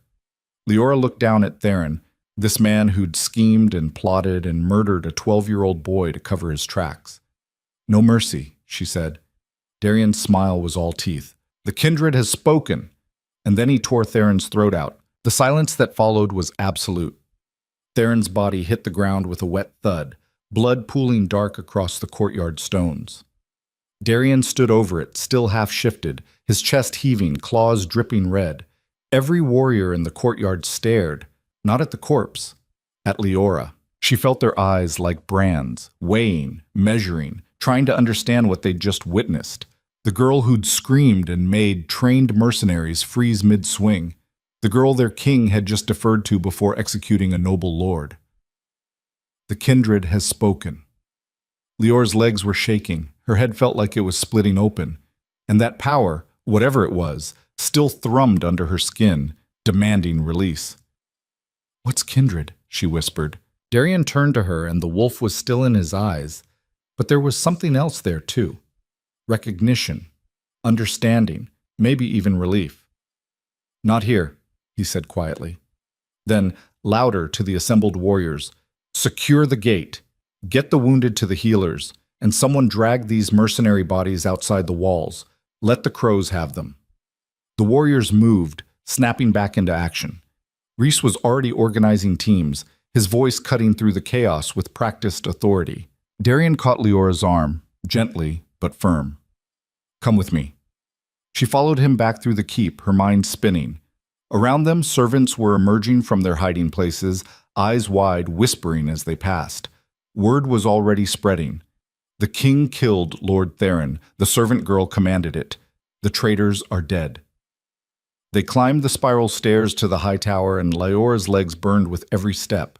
The adrenaline was wearing off now, leaving her hollow and shaking. Inside his chambers, Darian barred the door and moved to the hearth, building up the fire with quick, efficient movements. When the flames were crackling high, he turned to face her. "Sit down before you fall down," he said. Leora sank into the chair, grateful. Her hands were trembling so badly she had to clench them in her lap. Darian poured water from a pitcher, added something from a small vial, medicine maybe, and handed her the cup. "Drink." She did. It tasted bitter and herbal, but warmth spread through her chest almost immediately. "What's kindred?" she asked again. Darian sat down across from her, his movements heavy. The shift was receding now, his claws retracting, the gold fading from his eyes. He looked exhausted. "It's old," he said finally. "Older than the wolf blood lines, older than most kingdoms." He rubbed his face. "The stories say that before we learned to shift, before we became what we are now, there were humans who could command us. Not through strength or fear, but through resonance. Their voices could calm the wolf, could force it to submit, could wake it up or put it to sleep." Leora's breath caught. "That's what I did. That's what you've been doing." Darian leaned forward, elbows on his knees. "Every time you hummed, every time you sang, you weren't just soothing me. You were speaking directly to my wolf, telling it to rest. But I didn't know. Most kindred don't, not at first."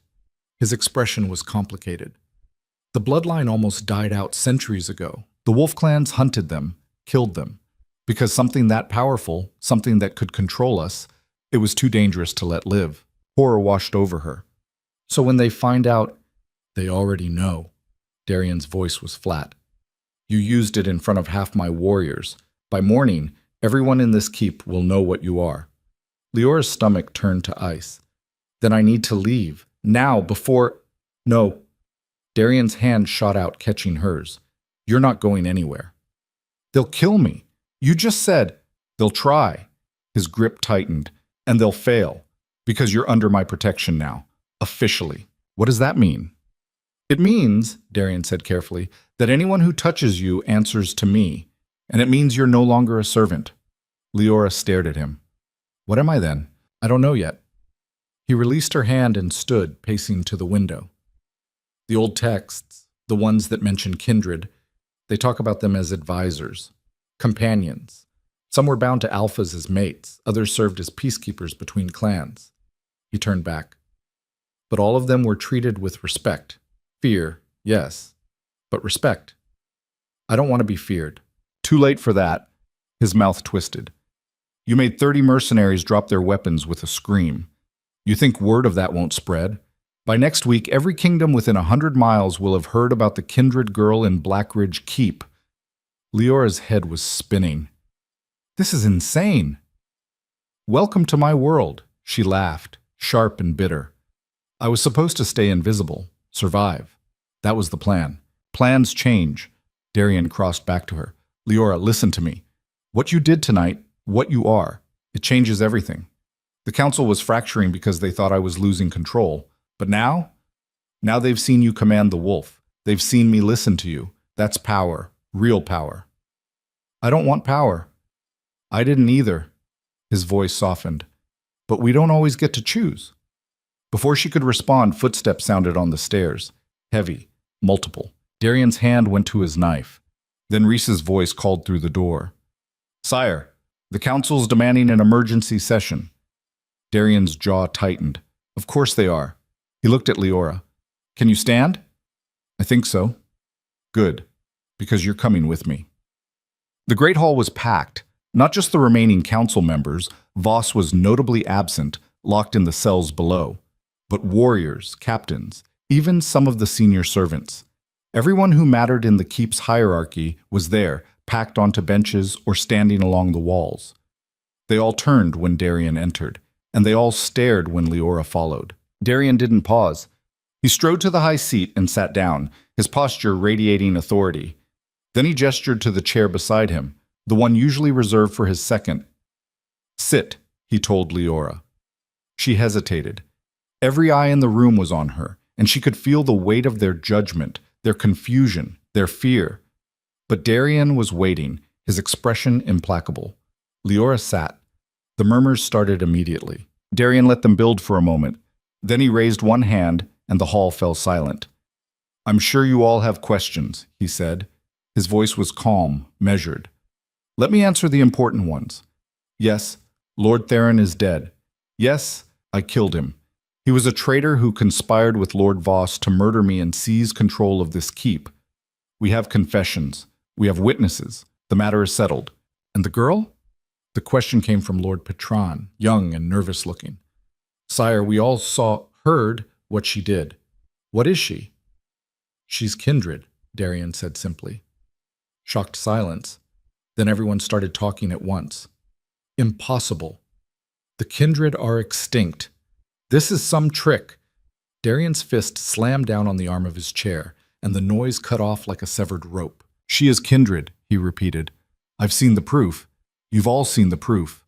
Her voice commands the wolf, and she's sworn to this keep. Sworn to you, you mean? Someone muttered from the back. Yes, Darian's eyes swept the room. To me, just as you're all sworn to me. Or have you forgotten your oaths? Uncomfortable shifting. With respect, sire, Lord Herrick said carefully, the kindred were hunted for a reason. They're dangerous, unpredictable. What's to stop her from turning that power against us? Me, Darian said flatly. I'm what stops her, because she's under my protection, and anyone who threatens her threatens me. Clear? Herrick swallowed. Clear, sire. Good. Darian leaned back. Now, the real question isn't what she is, it's what we do next.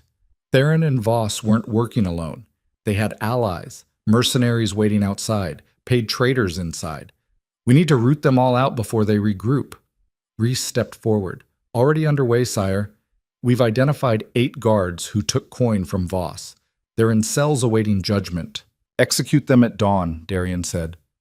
No hesitation, no mercy. Public. I want everyone to see what happens to traitors. Nods around the room. What about the nobles? Lady Senna asked. She was older, sharp-eyed. Theron and Voss had support on the council. Are we purging them too? That depends. Darian's gaze swept the assembled nobles. Anyone else feel like confessing treason tonight? Now's your chance. Silence. Lots of people suddenly finding the floor very interesting. Thought not. Darian's mouth curved, but it wasn't a smile. Here's how this works. You're all under watch until I'm satisfied there's no more rot. You'll submit to questioning. You'll open your correspondence for review. And if I find even a hint that you were involved, you'll join Voss in the cells. Understood? Reluctant murmurs of agreement. I said understood. Yes, sire, they chorused. Better. Darian stood. Now get out, all of you, except Rhys. The hall emptied quickly, nobles and warriors alike eager to escape the king's presence. But Leora felt their eyes on her as they passed. Some hostile, some fearful, some calculating. When the last one was gone, Rhys shut the door and turned to Darian. "That went better than expected," he said. "They're terrified," Darian said. "Of me, of her, of what comes next. Terror's useful, but it won't last. What do you need from me? Double the patrols. I want eyes on every noble, every warrior who served under Theron or Voss. Anyone who even looked at them sideways." Darian rubbed his face. "And get me a count of our losses tonight. 15 dead, 23 wounded.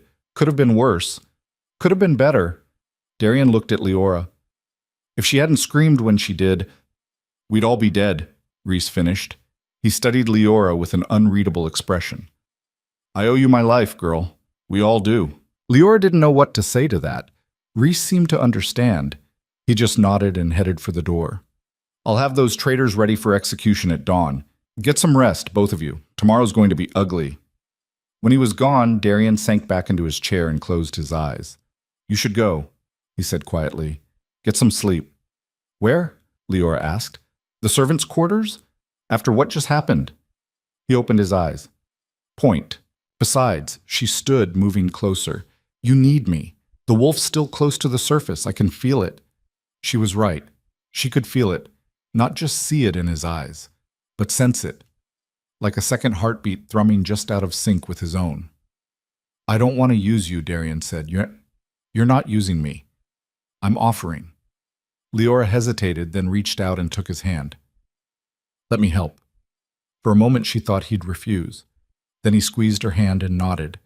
Leora started to hum. The melody was the same one she'd used before, her mother's lullaby, worn smooth by repetition. But this time she felt the power behind it. Felt the way it reached out and wrapped around the wolf, gentle but firm, easing it back into sleep. Darian's breathing deepened, the tension in his shoulders unwound. After a few minutes, his eyes drifted closed. Leora kept humming, watching his face smooth into something almost peaceful. When she was sure he was asleep, she let the melody fade. Then she settled into the chair across from him and let herself rest. Not sleep. Not yet. But rest. Outside, dawn was beginning to break over the mountains, gray and cold. And in the courtyard below, guards were building a scaffold. The executions drew the crowd. Leora watched from a window in the high tower, her stomach churning as the 8 traitors were marched out into the courtyard. They looked small from up here. Fragile. Darian stood beside her, fully armored, his expression carved from stone. "You don't have to watch," he said. "Yes, I do." "Why?" "Because I was part of this." She watched as the first traitor was forced to his knees. "I helped trap them. I gave the order for Theron. I don't get to look away now." Darian's jaw tightened, but he didn't argue. Below, Rhys read out the charges. Treason, conspiracy, attempted murder of the king. The sentences were carried out quickly, efficiently. One by one, the traitors died. Leora forced herself to watch every one. When it was over, the crowd dispersed slowly, murmuring among themselves. The bodies were left where they fell. A message. "How do you do it?" Leora asked quietly. "Do what?" "Carry all that death, all those decisions." Darian was silent for a long moment. Then he said, "You tell yourself it's necessary, that you're protecting something bigger than yourself. And you hope you're right." "Are you right?" "I don't know." His voice was rough. "But I keep going anyway."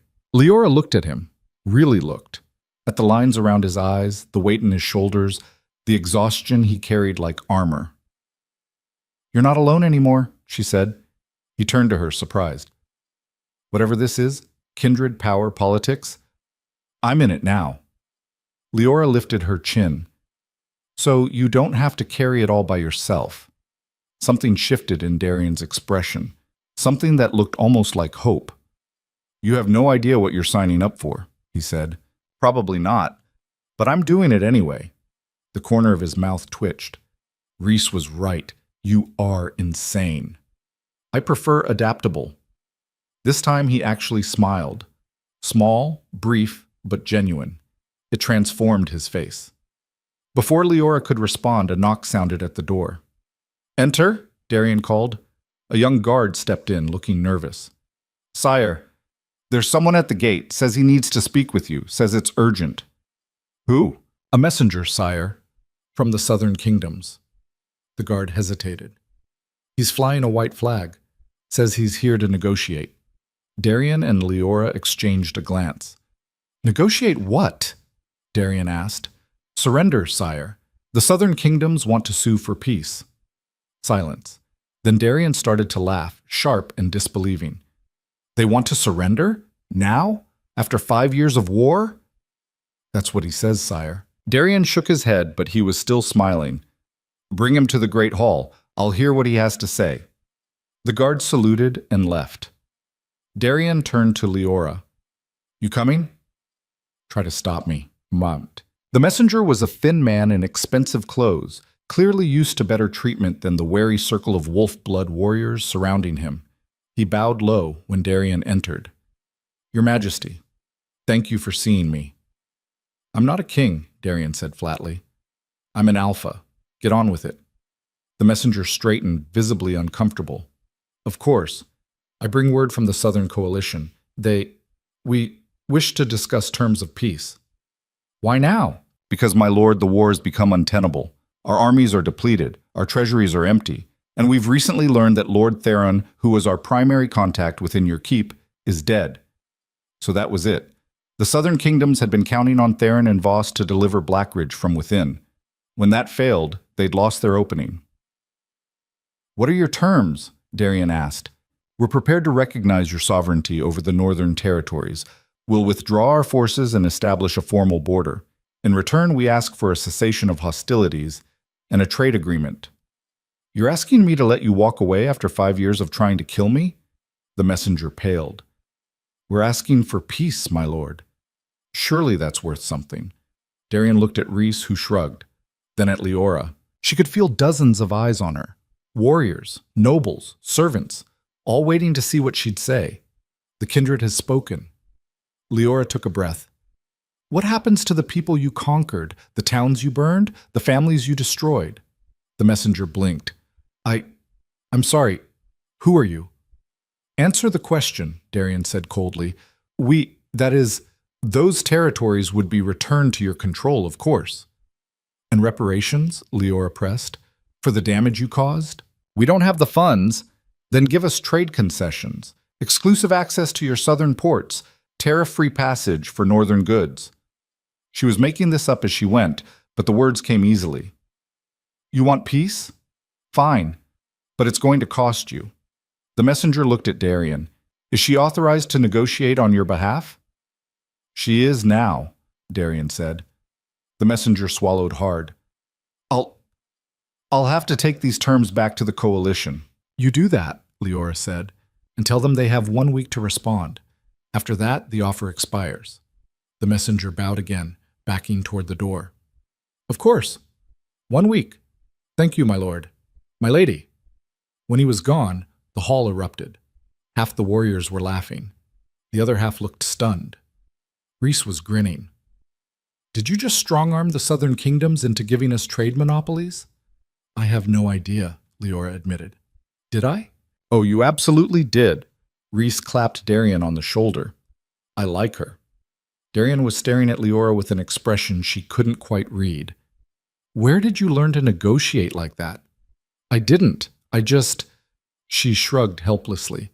"I thought about what you'd need, what the keep needs, and I asked for it.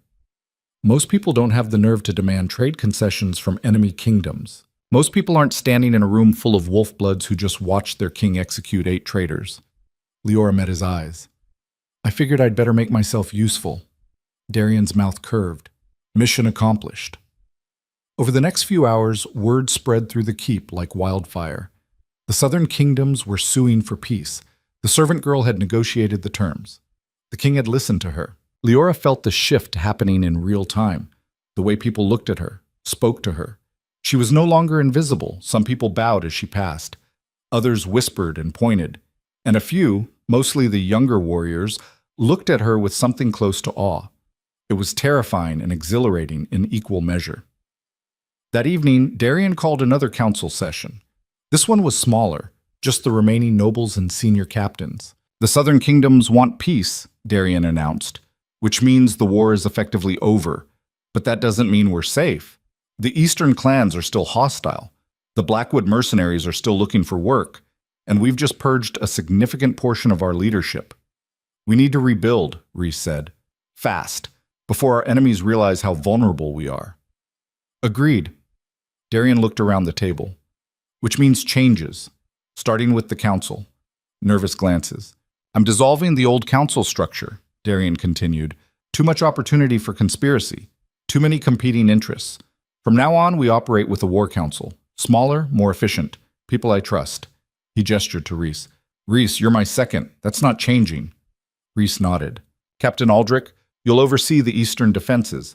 Lady Senna, you've got logistics and supply chains. Darian's gaze swept the table. The rest of you report to them. No more individual fiefdoms. We work together or we don't work at all. And the kindred? Senna asked. What's her role in this new council? Every eye turned to Leora. Darian didn't hesitate. She's my advisor. She speaks with my authority on matters of policy and strategy. She's a child, Lord Herrick said. She's 15, Darian corrected. The same age I was when I took my first command, and she's already proven herself more capable than half the nobles I've executed this week. His voice hardened. Anyone have a problem with that? Silence. Good. Darian stood. We start tomorrow. Dismissed. As the council filed out, Leora stayed seated, her head spinning. Advisor. Speaking with the king's authority. 3 weeks ago, she'd been scrubbing floors. When the room was empty except for her and Darian, she finally spoke. You're moving too fast. They're going to push back. Let them.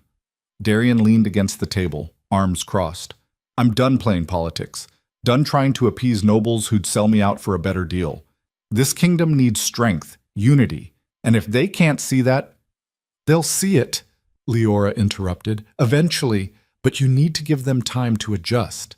He studied her. You sound like you've done this before. I haven't, but I watched the council in Green Hollow before. She trailed off. Before everything. My father was a magistrate. He used to say that people fear change more than they fear failure. You have to bring them along slowly. I don't have time for slow. Then at least give them something to hold on to, some reassurance that you're not just tearing everything down. Darian considered this. Then he nodded. You're right, again. Don't sound so surprised. He almost smiled. I'm starting to think you're wasted as just an advisor. What else would I be? Darian opened his mouth, closed it. Then carefully he said, I don't know yet, but we'll figure it out. The way he looked at her when he said it made something warm unfurl in Leora's chest. Dangerous, that warmth.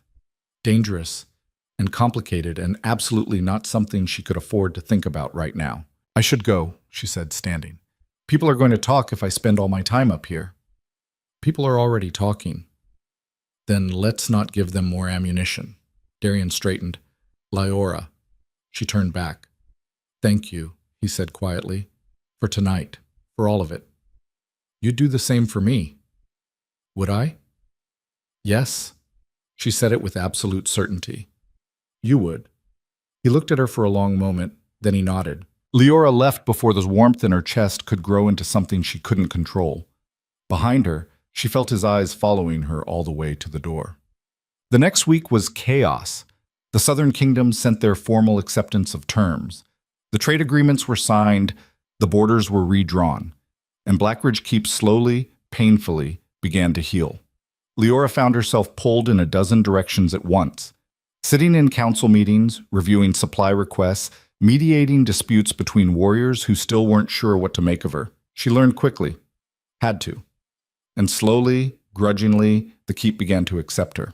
Some of the warriors even started seeking her out, asking her opinion, requesting she sit in on training sessions. Apparently her voice could help control younger wolf-bloods who were struggling with their first shifts.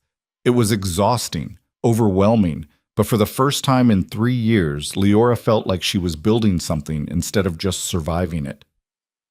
One evening, she found Mirren in the kitchens, peeling vegetables. The older woman looked up, saw her, and went very still. I'm not here to cause trouble, Leora said. Could have fooled me. But Mirren's voice lacked its usual edge. Leora sat down across from her. I wanted to apologize for dragging you into this, or trying to. Mirren's hand stilled. You didn't drag me anywhere. I made my own choices. Still. They sat in silence for a moment. Then Mirren said, They're calling you the Wolf Speaker now. Did you know? Leora shook her head. It's better than some of the other names they came up with. Mirren resumed peeling.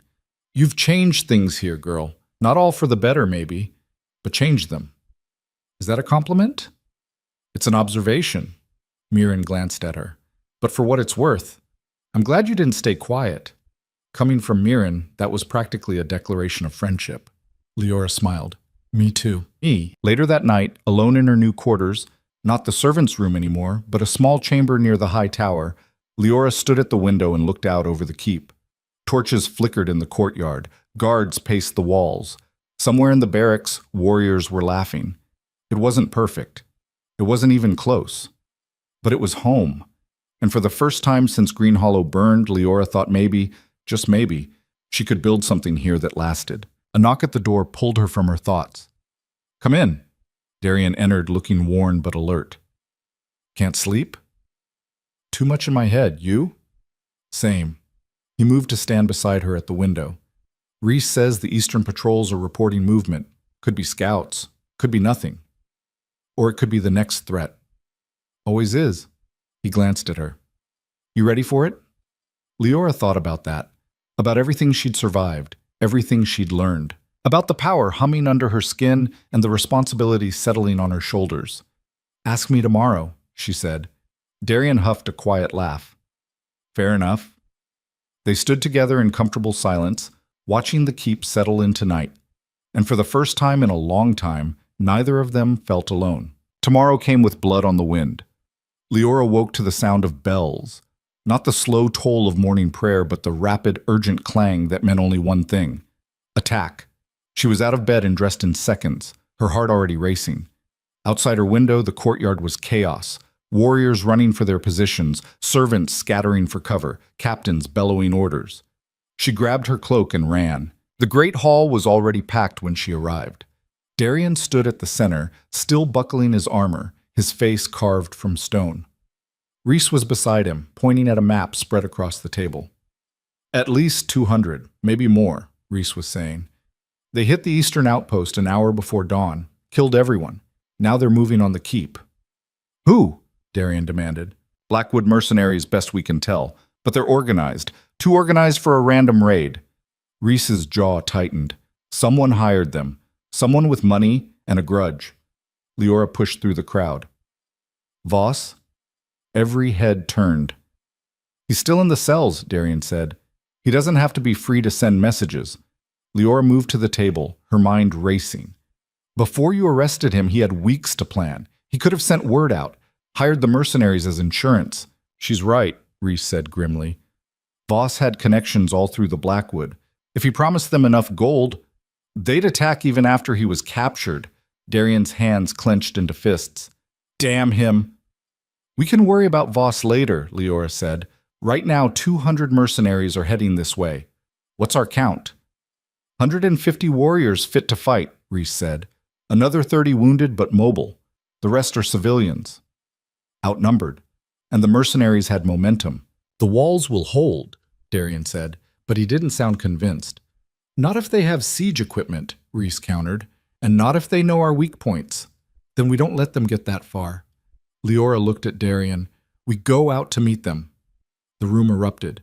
That's suicide. We'd be slaughtered. The girl's lost her mind. Quiet. Darian's voice cut through the noise like a blade. He looked at Leora. Explain. They're expecting us to hide behind the walls, to wait for them to besiege us. Leora pointed to the map. But there's a narrow pass here, about 2 miles out. If we meet them there, they can't use their numbers. They'll have to funnel through, and we can hold them. Until they flank us, someone objected. Not if we collapse the pass behind them. Leora traced a path on the map. There's unstable rock here. A controlled avalanche would seal it off, trap them. Reese leaned closer, studying the map. It could work, but we'd need someone who knows explosives. and we'd be cutting off our own retreat. We won't need retreat if we win, Leora said. Darian was staring at her with an unreadable expression. You've been studying military tactics. I've been paying attention. She met his eyes. You can't afford to lose this keep. So we don't fight on their terms. We fight on ours. For a long moment, no one spoke. Then Darian turned to Rhys. Get Captain Aldrich. Tell him to prep the explosives and gather every warrior we have. We march in 20 minutes. The hall exploded into motion. As the warriors dispersed, Darian caught Leora's arm. You're not coming. Like hell I'm not. It's too dangerous. Everything's dangerous. She pulled her arm free. And you need me there. You know you do. He did know. She could see it in his eyes. The wolf was already rising, anticipating the violence to come. Without her there to keep it in check, he might lose control. Fine, he said roughly. But you stay behind the lines. You don't engage. Understood? Understood. He didn't believe her. She didn't blame him. The march to the pass took an hour. Wolf-blood warriors moving at double time, their breath steaming in the cold morning air. Leora rode beside Darian, mounted on a shaggy mountain pony that Rhys had found for her. Around them, the warriors moved in grim silence. These weren't the cocky, violent men who'd shoved her in corridors 3 months ago. These were soldiers preparing for a fight they might not survive. Some of them caught her eye as they passed, nodded. One young warrior, barely older than her, murmured, "Wolf Speaker," as he went by. The title had stuck. When they reached the pass, Darian called a halt. The passage was exactly as Leora had described, narrow, rocky, with steep walls on either side. Perfect for an ambush. Captain Aldrich was already there with his team, setting charges into the cliff face. How long? Darian asked. 10 minutes to finish placement. Another 5 to get clear before we blow it. Aldrich wiped sweat from his face despite the cold. You sure about this, sire? Once we drop that rock, we're committed. I'm sure. Darian turned to address the assembled warriors. Form up. 3 lines. First line holds the pass. Second line rotates in when they tire. Third line protects the flanks. No one breaks formation. No one runs. We hold until they break. Clear? Clear! The warriors roared back. Leora felt the energy shift, fear hardening into determination. These men would die before they let their home fall. She hoped it wouldn't come to that. Darian positioned her near the back of the formation, beside Rhys and a cluster of archers. If anything gets through, Rhys told her quietly, you run. Don't argue. Don't hesitate. Just run. I'm not leaving. Leora, I said I'm not leaving. She looked at him. These are my people now too. I don't abandon them. Rhys shook his head, but there was something like respect in his eyes. You're as stubborn as he is. I'll take that as a compliment. Then the scouts came running back and all conversation stopped. They're coming, one shouted. Half a mile out, moving fast. Darian drew his sword. Around him, 150 warriors did the same. Hold steady, he called. Let them come to us. Leora's heart was hammering so hard she thought it might crack her ribs. She could hear them now, the thunder of boots, the clatter of armor, the roar of voices eager for blood. The mercenaries poured into the pass like a flood. They were massive, hired killers from a dozen different clans and kingdoms, unified only by gold and violence. They wore mismatched armor and carried weapons ranging from swords to axes to brutal spiked clubs. And they outnumbered Darian's force nearly 2 to 1. Now! Darian roared. The first line of wolf-blood warriors surged forward, meeting the mercenary charge head-on. The clash was deafening. Steel screamed against steel. Men shouted and died. Blood sprayed across stone.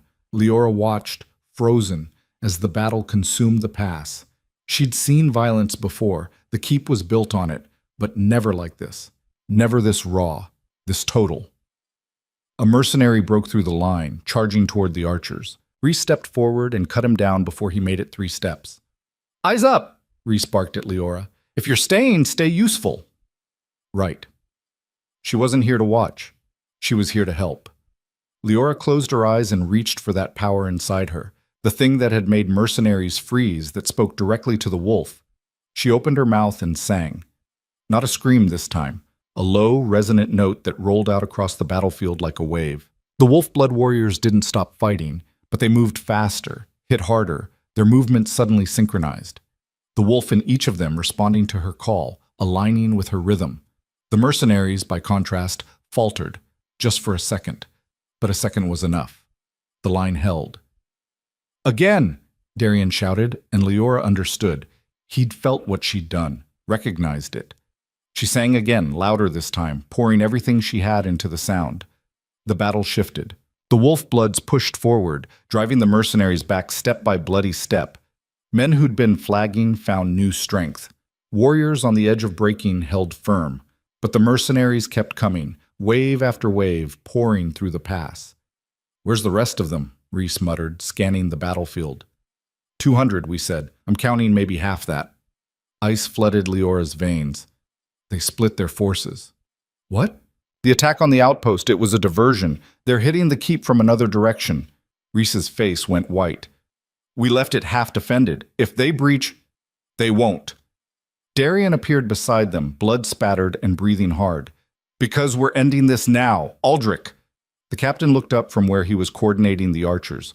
Blow it, Darian ordered. Sir, we still have men in the pass. I said blow it. Aldrich hesitated for one more second. Then he shouted orders, and his team scattered, sprinting for cover. Fall back, Darian roared at the warriors. Everyone back, now! The Wolfbloods disengaged, running for the edges of the pass, even as mercenaries pressed after them. Leora saw what was coming and screamed, Down! The explosion was enormous. The cliff face erupted in fire and smoke and flying rock. Tons of stone came crashing down, filling the pass, burying mercenaries and cutting off the rest. The shockwave knocked Leora off her feet. She hit the ground hard, ears ringing, vision swimming. When the dust cleared, the pass was gone. In its place was a wall of rubble 30 feet high, and on the other side, trapped, were at least 50 mercenaries. Darian was already on his feet, rallying the warriors. Finish them! It wasn't a battle after that. It was an execution. The trapped mercenaries fought desperately, but they were cornered, outnumbered, and the Wolfbloods showed no mercy. Within minutes, it was over. Leora pushed herself upright, coughing dust, and surveyed the carnage. Bodies everywhere, blood turning the snow-dusted ground to mud. They'd won, but at what cost? Reese, Darian was saying, his voice hoarse. Take 50 warriors and get back to the keep. If Leora's right, I'm coming with you, Leora said. No. Yes. She walked over to him, ignoring the blood on his armor, the wild look still lingering in his eyes. If there's another force attacking the keep, they'll have the same weakness the ones here did. I can help. Darian looked like he wanted to argue. Then he just nodded. Mount up, he told Reese. We ride hard. They reached the keep to find it under siege. Not a full assault, not yet, but mercenaries were already at the walls, trying to scale them with ropes and ladders. Inside, the remaining warriors were holding them off, but barely. East Gate, Reese pointed. They're trying to force it. Darian didn't slow down. He charged straight for the gate, and the warriors followed, crashing into the mercenaries from behind. Chaos erupted. Leora stayed mounted, circling the edge of the battle, looking for... There. A man in dark armor, standing apart from the fighting, directing the mercenaries with hand signals. The leader. She urged her pony forward, skirting the battle, until she was close enough to see his face. He was older, scarred, and when he saw her approaching, he smiled. The wolf speaker, he said. Heard about you. They said you could control beasts with your voice. They weren't wrong. Leora slid off the pony, her legs shaking, but her voice steady. Shame you're on the wrong side. The mercenary drew his sword. Nothing personal, girl, but Voss paid too much for me to walk away now. Voss is in a cell. His money's worthless. Not if his allies honor the contract, and they will, once this keep falls. He lunged. Leora threw herself sideways, hitting the ground hard. The sword whistled past her head, close enough that she felt the wind of it. The mercenary recovered, turning for another strike, and Darian hit him like a landslide. They went down in a tangle of limbs and fury. The mercenary was good, trained, experienced, but Darian was beyond that. He was wolf and rage, and 3 months of barely contained violence finally given a target. It was over in seconds. Darian stood, breathing hard, and looked at Leora. I told you to stay back. You say that a lot, she gasped, climbing to her feet. Around them, the battle was turning. With their leader dead and Darian's reinforcements pressing from behind, the mercenaries were breaking, scattering. Finish it, Darian roared, and the warriors surged forward. By the time the sun reached its zenith, the fighting was done. The keep stood, the walls held, and scattered across the snow were the bodies of nearly 100 mercenaries. Leora walked through the aftermath, her stomach churning. So much death, so much blood, but they'd survived. Leora. She turned. Darian was walking toward her, and behind him, Reese was dragging someone, a prisoner. Voss. They must have pulled him from the cells during the fighting. He has something to say to you, Darian said flatly. Voss looked like hell, bruised, bloodied, his expensive clothes torn and filthy. But his eyes still held that calculating gleam. The contract's fulfilled, Voss said. My allies will honor it. More mercenaries will come. More threats. You can't kill them all. Maybe not, Leora said. But we can kill you. Voss smiled. You won't. You need me. I have information, names, contacts, allies in every kingdom from here to the southern sea. Kill me and you lose all of that. Darian looked at Leora. Your call. Every eye in the courtyard turned to her. Leora stared at Voss, this man who'd orchestrated so much pain, who'd killed a child to cover his tracks, who even now thought he could bargain his way out.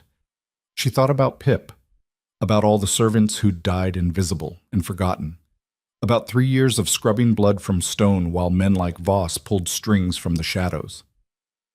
No deals, she said quietly. Voss's smile faltered. You're making a mistake. Maybe. But it's my mistake to make. She looked at Darian. Do it. Darian's blade was a flash of silver. Voss died surprised. The silence that followed was broken by a single voice from the crowd. The wolf speaker has spoken. And then others picked it up, a chant that grew louder with each repetition. Wolf speaker, wolf speaker, wolf speaker. Leora stood in the center of it, overwhelmed, as the warriors, her warriors now, somehow, raised their weapons in salute. She'd gone from invisible to invincible in the span of 3 months. It should have felt like victory. Instead, it just felt heavy. The cleanup took days. Bodies to burn, walls to repair, wounded to tend. The keep had survived, but it was battered and bleeding. Leora worked alongside everyone else, organizing supplies, coordinating healers, making sure the dead received proper rites. She barely slept. On the 3rd night after the battle, she found herself back in the high tower, staring out at the mountains. Darian found her there. You should rest, he said. So should you. He moved to stand beside her and they looked out at the keep together. Their keep, now more than ever. I've been thinking, Darian said quietly, about what comes next. And I can't do this alone. He turned to face her. I thought I could, thought I had to, but you've proven me wrong about a lot of things. Leora's heart was beating too fast. What are you saying? I'm saying I want you beside me, officially. He took a breath. Not as an advisor, not as the wolf speaker, as my equal. She stared at him. Your equal.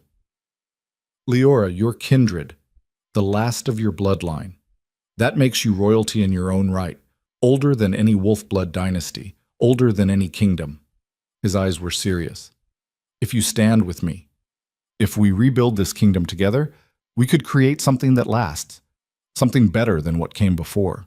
You're asking me to be your queen. I'm asking you to be my partner. He hesitated. The rest is just titles. Leora's mind was reeling.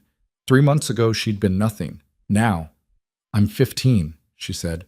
I know, which is why I'm not asking you to decide now. Darian's voice gentled. I'm asking you to consider it, to think about what you want. Not what you think you should want, but what would actually make you happy. What would make her happy? She didn't even know anymore. Can I ask you something? She said. Anything.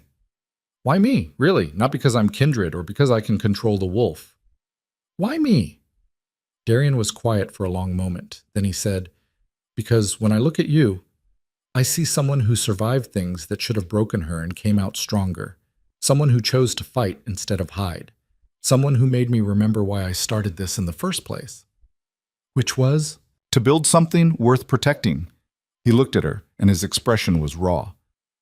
You make me want to be better than I am, and I hope, maybe I do the same for you. He did. That was the terrifying part. I need time, Leora said. Take all the time you need. But before he could step away, she caught his hand. Ask me again in a year, she said, when I'm 16, when I've had time to figure out who I am beyond survival. Darian's fingers tightened around hers. A year, she confirmed. And if I say yes, then, if you say yes, we rebuild this kingdom the right way, together. Leora nodded. Then, before she could second-guess herself, she stood on her toes and kissed his cheek. Thank you, she said quietly, for seeing me when I was invisible. Thank you, Darian replied, his voice rough, for making me human again. The year that followed was chaos. The southern kingdoms honored their peace treaty, but the eastern clans tested the borders constantly. Trade routes had to be established, alliances forged, old grudges settled. And through it all, Leora learned. She learned politics from Lady Senna, strategy from Rhys, diplomacy from the southern ambassadors who visited with increasing frequency. She learned to use her voice, not just to command wolves, but to command rooms, to make people listen when she spoke, to turn whispers into action. She also learned about the kindred. Darian brought her books, ancient, fragile texts rescued from forgotten libraries. She read about her ancestors, about the power they'd wielded and the prices they'd paid. Most kindred hadn't lived long lives. The wolf clans had hunted them, yes, but even before that, the power itself had burned them out, used them up. That won't happen to you, Darian said when she told him about it. How do you know? Because you're not using it constantly. You're not trying to control every wolf in the kingdom. He touched her face gently. You're using it when it matters. That makes all the difference. Leora hoped he was right. As the months passed, she watched the keep transform. The nobles who'd survived the purge fell in line, either out of loyalty or fear. New warriors arrived, drawn by stories of the wolf speaker and the alpha king who'd survived betrayal. And slowly, carefully, Black Ridge Keep became something other than a fortress. It became a home. Leora's 16th birthday came on a cold morning in early spring. She woke to find Darian waiting outside her chambers, dressed formally, the first time she'd seen him in anything other than armor or casual clothes in months. Happy birthday, he said. Thank you. She stepped out, smoothing down the dress Senna had insisted she wear. What's all this? You'll see. He led her down to the great hall, and when the doors opened, Leora's breath caught. The hall was packed. Every warrior, every noble, every servant. They decorated with spring flowers and banners bearing the old kindred sigil, a wolf and a voice, intertwined. And at the center of it all, a throne. Not the high seat Darian usually occupied. A second throne, equal in height, positioned beside it. I know it's been a year, Darian said quietly, and I know you asked me to wait. But I wanted you to see this, to know that if you say yes, this is what it looks like. Not me above you, us beside each other. Leora stared at the thrones, her heart in her throat. Everyone was watching, waiting. She turned to Darian. If I say yes, and it's still if, I need you to promise me something. Name it. Promise me we rule for them. She gestured to the assembled crowd. Not for power, not for legacy, for the people who can't protect themselves, for the ones who are invisible. Like you were, Darian said. Like I was, she confirmed. He took her hands. I promise. On my life and my wolf, I promise. Leora looked at him, really looked, at the man who'd pulled her from the shadows, who'd listened when she spoke, who'd made her believe she was worth more than survival. Then my answer, she said loud enough for the hall to hear, is yes. The hall erupted. Warriors cheered. Nobles applauded. And somewhere in the back, Leora heard Mirren laughing. Darian pulled her close and she let him, resting her forehead against his. You ready for this? He murmured. No, but I'm doing it anyway. That's my wolf speaker. The ceremony was simple. No grand rituals, no elaborate vows, just Darian and Lyora standing before the assembled kingdom, making promises to each other and to the people they'd sworn to protect. When it was done, Leora stood beside Darian's throne, her throne now too, and looked out at the faces watching her. Some she recognized. Some were strangers. But all of them looked at her with respect, recognition, hope. She was no longer the girl scrubbing floors trying to disappear. She was Leora Vance, the wolf speaker, the last kindred. And she was exactly where she was supposed to be. Years later, when people told the story of Blackridge Keep's transformation, they'd get the details wrong. They'd say she'd been a princess in disguise, a sorceress, a warrior. They'd forget she'd been just a girl, a servant, someone the world had tried very hard to erase. But the people who'd been there, the warriors who'd fought beside her, the servants who'd watched her rise, they remembered. They remembered the quiet girl who hummed while she worked, the girl who screamed and made monsters stop, the girl who'd looked at a broken king and decided to help him stand. And in the decades that followed, as Blackridge Keep grew into something more than a fortress, as it became a beacon, a refuge, a place where strength and compassion weren't enemies, they'd tell the true story.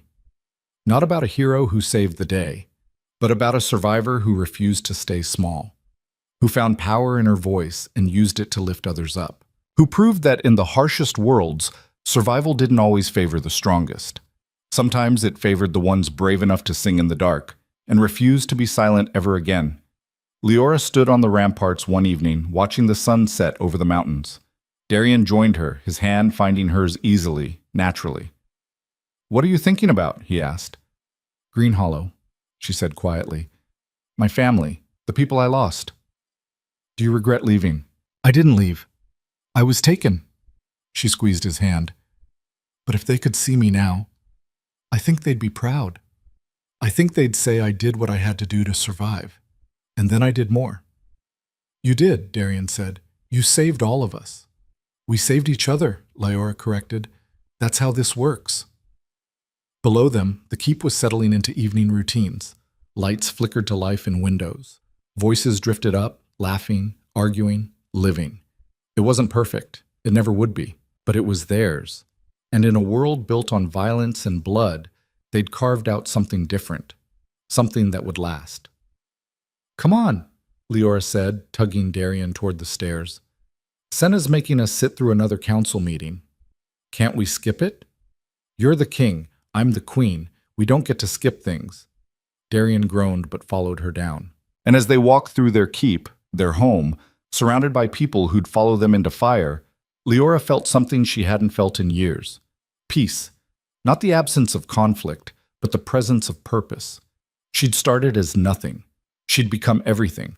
And the story she'd written, the one that began in silence and ended in song, would echo through these mountains long after she was gone. A reminder that power didn't always roar. Sometimes it hummed, and the quietest voices could shake the world.